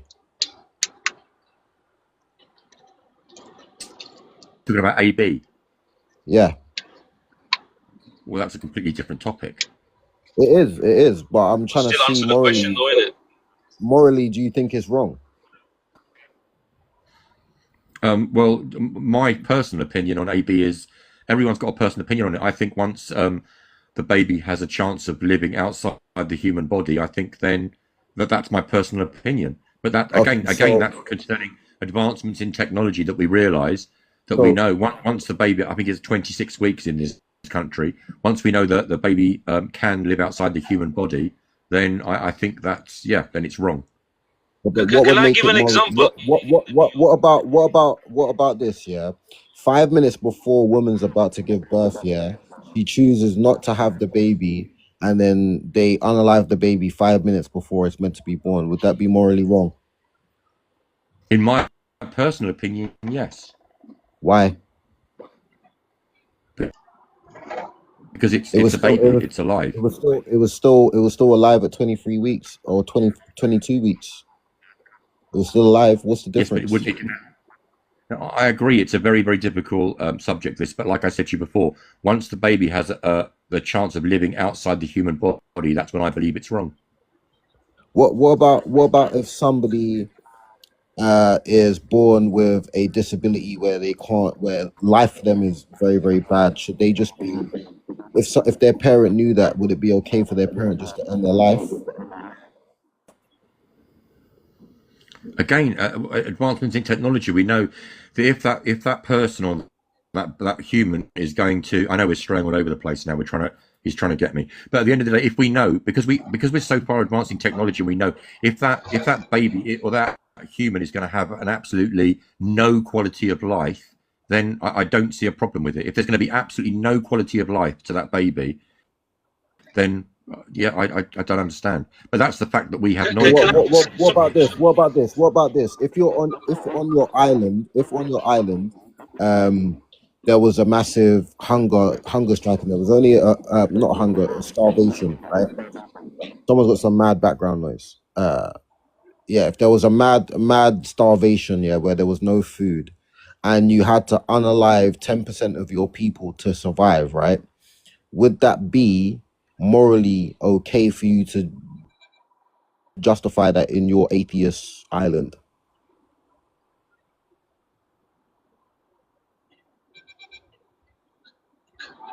look? Can I say something as well No, whilst he's I thinking just want about to see that? how Right? we would answer that. Because if it's subjective, if we need to survive, the most logical answer would be to unalive those 10% of people. What would be morally wrong in doing that? Do you know what it is? That's a very, very deep question, and I agree with you. I agree with the questioning and where you're coming from here. I was just gonna ask a really simple one. What if that island, right? Granddads were banging their granddaughters with condoms, right? And is that wrong? And why is it wrong? And mothers and sons were doing it, and brothers and sisters were doing it, right? All I can say to you unintentional is I'm glad you've got religion. That's all I can say. I'm glad you're religious. If you don't, No, if you, Alhamdulillah, I know I'm if glad as well. no, but I'm glad you're No, look, religious. If the only thing stopping granddads from doing this to their granddaughters is religion, then I'm glad you've got religion. That's all I can say. I don't know how.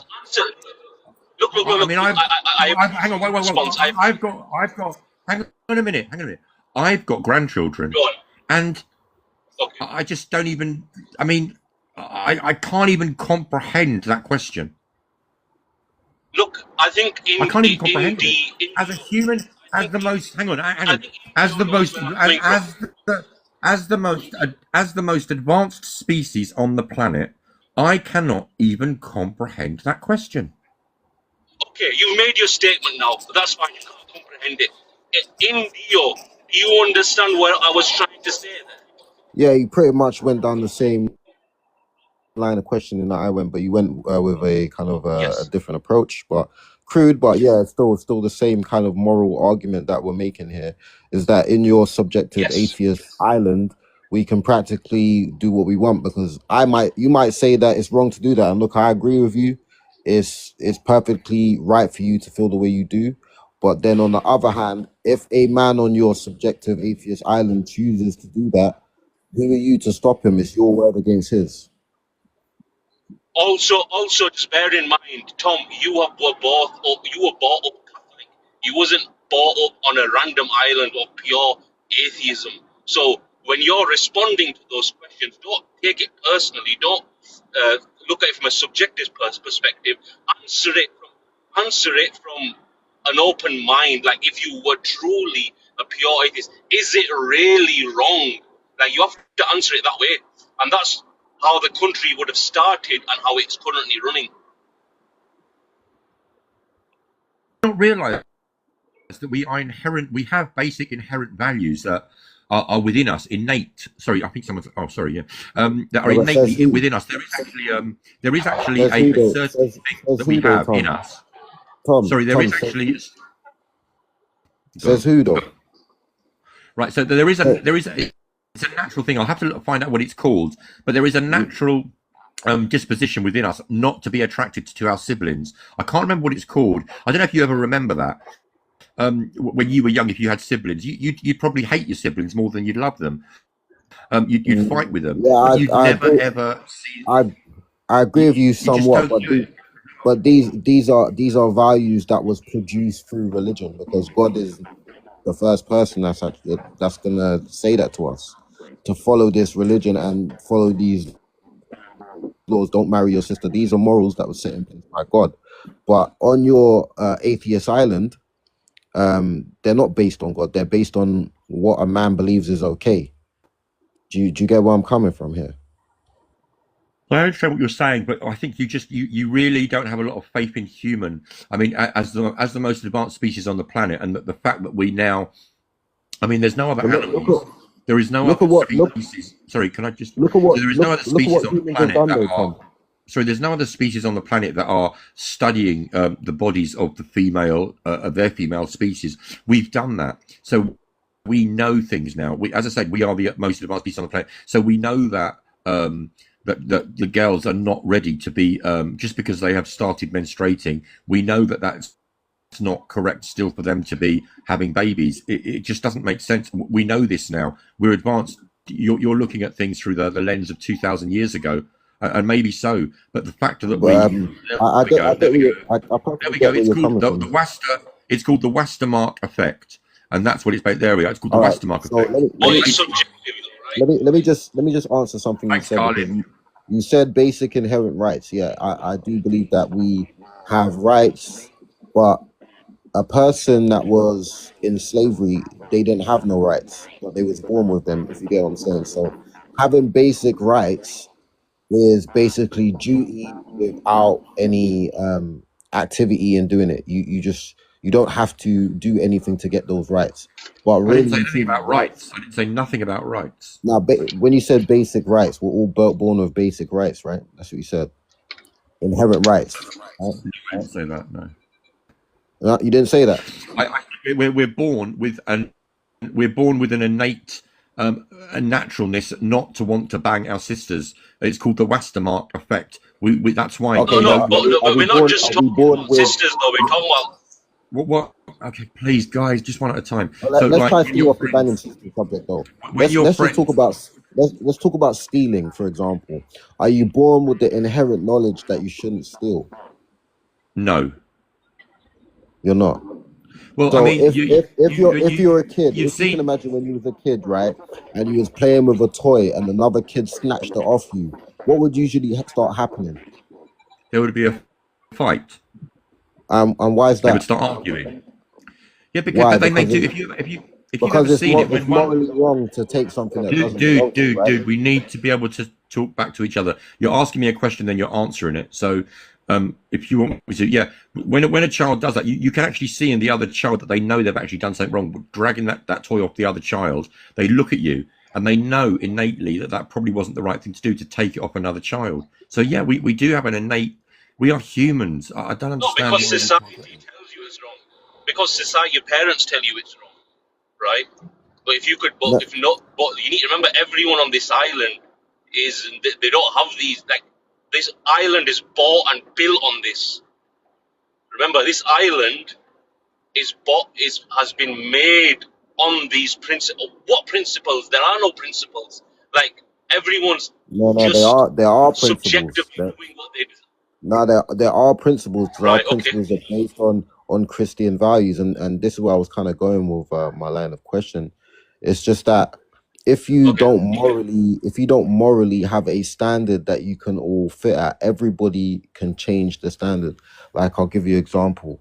Like in slavery, people had innate rights. It's wrong to steal, but they couldn't get out of that situation because they was in a place where they couldn't activate their rights. Their rights was no longer valid because the stronger person always is able to inflict what they want rather than yours. So your rights don't really mean crap. No one's really got rights.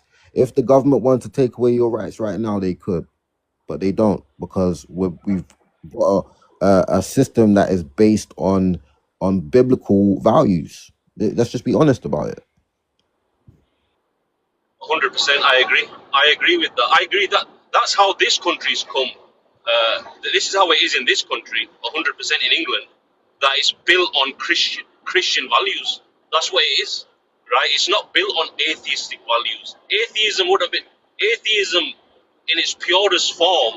If, like I said, look, if we're talking about an island, in my brain, I'm talking about an island where two people are born, right, and they create a tribe of people, right, and they have no religion, right, and they just like banging everybody, right, and they're going with their desires, and there's no rules, and let's just hypothetically say they create rules, right, but look, there's many atheistic societies. I would say I believe that they've probably all died out, right, and there's a good reason why they've died out because they were thick. So I feel as if we as humans needed God to come to this point. Whether you accept God or you don't accept God, whether you believe He exists or He doesn't exist, that's how mankind has come to this place right now, where Tom can have this opinion. Do you understand what I mean? Mm. But we got to obviously observe what is coming from God and what is not. If that's the case. Morally, if God's morals are good, then He'll produce good outcomes. You know, as you said, a lot of atheist societies don't really have good things happening. Let's just say. We see in Christian societies, many nations want to come to those nations. Why? Because it's safer. You know, as a Christian, I wouldn't really want to go to a Muslim nation, but you know. Are you a Christian? Yeah. Are you a Christian? Yeah, I am. You are. So look, where do you stand with all this? Look, like I says, we can all go back and forward all day about disagreements and stuff like that, right? But ultimately, what is like I don't understand what, like, to be honest, I know this because I've been on this live for about an hour and a half now, so I know that you had questions about Islam, right? Mm-hmm. But Islam is just a religion, just like Christianity, right? So it's like, yeah, we're gonna have disagreements, but like, what's the whole purpose? Like, because look, let's be honest, Christianity has been watered down in this country. I don't know if you agree with me on this. It's definitely not the same religion that it was 100 years ago. I wouldn't say it was a lot more down. traditional back then. I wouldn't say watered down because the word of God has always been there, but people have fallen away from God. But I'm seeing a massive revival in Christians going to church now. Massive revival. Just looked up atheist countries, and we got Japan, we've got Sweden, we've got Czech Republic, and we've got Iceland, and we've got I think Vietnam. And it's ironic when I look at those countries; they're all extremely peaceful countries. It's incredible that those are they 100% or even 90% atheist? Yeah, over 90% atheist. Yeah. So, and it's funny how those are atheist. Sorry. Over 90% atheist. That's interesting. Yeah. What country is that? So we've got Japan, we've got Sweden, Czech Republic. What else is there? Japan, Sweden, Czech Republic, Vietnam, Did you chat G just for No, reference? I googled it. It's just interesting to see how these countries. It's just interesting to see how these countries, how their behaviour has been. And I look at those countries, and they're extremely peaceful countries. Could you look up something quickly? What's the suicide rate for Japan? I'll have a look at all of them. Hold on. For those atheist countries, I just want to see if they're... Yeah, look, and another thing I'd like to add, you know, these countries that you're talking about, these countries are countries that have been built over like certain culture. There's a certain culture. They've had thousands of years of history, right? Are you saying that for thousands of years or hundreds and thousands of years, maybe, were they built up of atheism? No, I don't believe so. I believe that they were built on some sort of religion or some sort of cultural values. Cultural values usually stem from religion, in my opinion. Cultural values. Like Nordic, Would you agree with me? stuff. Yeah, the Nordic people, they believe in a different type of deity. The Greeks, the same. They believed in Zeus and all of these types of gods. So my point is that there's no purist atheistic religion out there. You know, there's an interesting debate that I saw between a Muslim and Lawrence Cross, right? Where because look, when you're an atheist, it's the worst thing when I find a dishonest atheist, because they get it mixed up so badly. When you're an atheist, you need to think like an atheist, right? Lawrence Cross is a pure atheist, right? He got asked the question, if a mother and a son had intercourse and they used protection and they were both legally of age, why is that wrong? He truly answered the question like an atheist. He says, it's not apparent to me that it's wrong, right? Because he's giving the pure answer. Tom's not being honest in his answer. He's getting his upbringing and everything mixed up. He's not even using science. Exactly, he's getting his morals. He's not even using science to come to that conclusion. Exactly. If atheism exists and it's true, there is no God, then morally nothing's bad. So I just looked it up. Exactly. On that. It does. If you just Google, do atheist countries have lower crime? It's basically yes. They are much safer and they have lower crime rates. Atheist. But what was the suicide rate for those? I couldn't really find countries. Anything. I couldn't find anything. Let me see if I can find it. Not a definitive answer anyway. But yeah, Tom. So look, let's go back to your 4 islands. Then go on. What was your punchline going to be? No, it's not my punchline. It's my fact that each of the Abrahamic faith islands has given a book, which is already giving you a predetermined assumption of the other people. Okay, it's told you that they are heathens. It's told you that they are goyams. It's told you that they are the worst of creatures.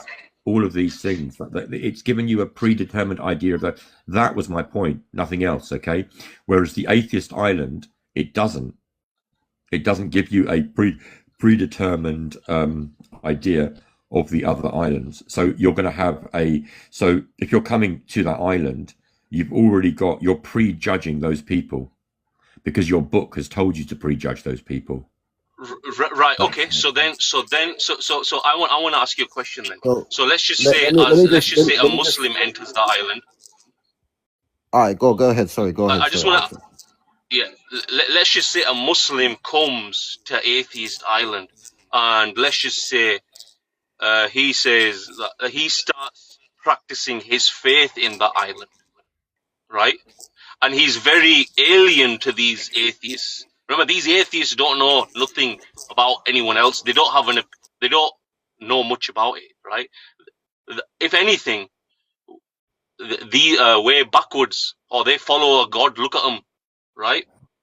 So how would that? Like, I don't understand. Like, are you saying that this atheist society won't have any comments about Muslims or any other of these different faiths coming? Do you understand? What if a Christian came and tried to bring a church there? Let me just add something into the mix as well. If it was the opposite way round, what do you think as a Muslim would happen to that atheist as well?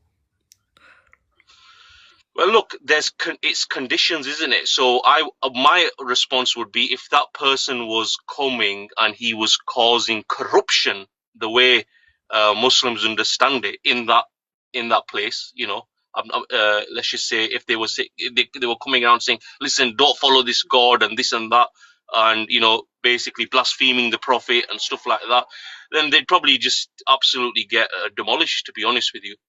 Mm. Same if they went into a Christian place, if they started saying that, look, Jesus ain't God, what you on about? Jesus ain't God, what you talking? Why you? Do you understand me? So, I mean, Yeah. I So feel as if there'd be.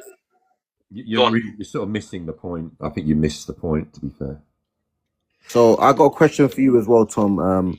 In Japan, the suicide rate is 50 to 60% higher than, say, the UK, for example, a kind of moderate, not really we would call it kind of a secular country, but built on Christian values. How come in Japan you're 50% to 60% more likely to unalive yourself, and you're in an atheist country that's so perfect? Yeah, I'm not saying it's perfect, but did you look at Sweden? Did you look at Czech Republic? Did you look at all of them? So across the board view, so you can make sure that it's uniform in all atheist countries. Yeah, Yeah, but you we can meant do that. start searching about them lot, then you're just gonna make him go back and do research. So he's given you an example of literally something that you mentioned, which was Japan, an amazing country, and he's asked you a rational question, and you've got no response to it. Look, and I'm not trying to be rude here. We've fine, mate. It's no problem. consistent with our arguments right now, Tom. You're taking one atheist So country. look, You need to look across. what's your response to what I was saying? Sorry, what was you Sorry, saying? I can't hear you for some reason. 1 second. Can you hear me now? Can you hear me now? What the hell? 1 second. I can't hear you for some reason. Can everybody else hear me? Can you people hear me in the comments? Hello? Yeah, I can hear you now. Sorry, go on. Can you hear me? Tom, where have you gone, man? Yeah, I can. He left. He's gone. I don't know what happened there. I hope he maybe he just. I was just about to get those beautiful stats.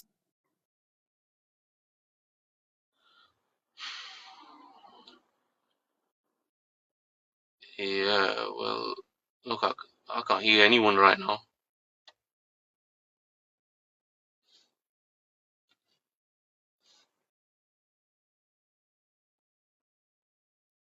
Right. So 9.3 for every 100,000 people in Korea unalive themselves. Let me 9.3% of 100,000 people in North Korea unalive themselves. That's a pretty high number.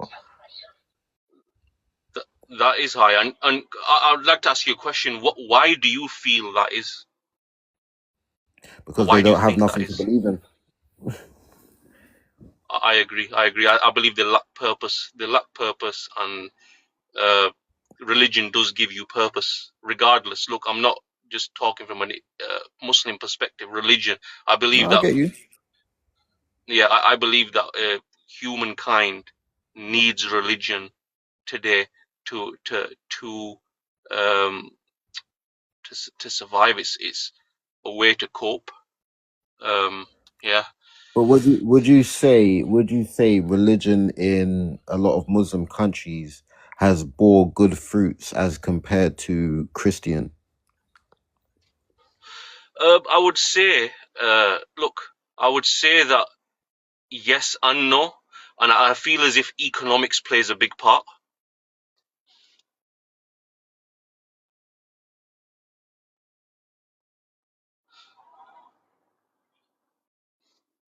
Yeah, I think you've paused. Yes, I mean, just for the people listening, right? I believe. Well, I forgot what I was going to say now. I'll just wait until he's back.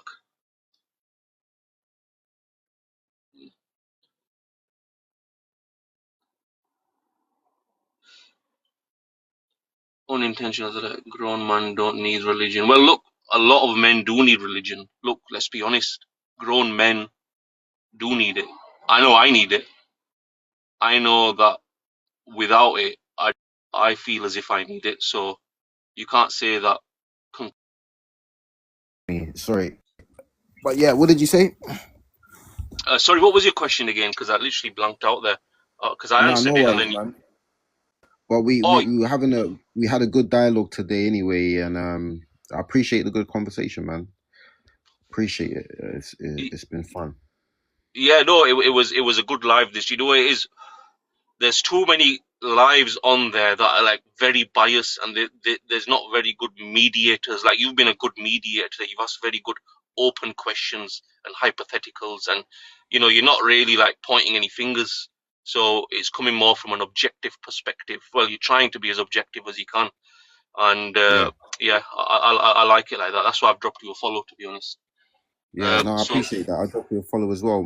Next time I come up, we'll have another topic. Maybe we can delve more into Islamic belief and Christian belief, and you know, see what's different.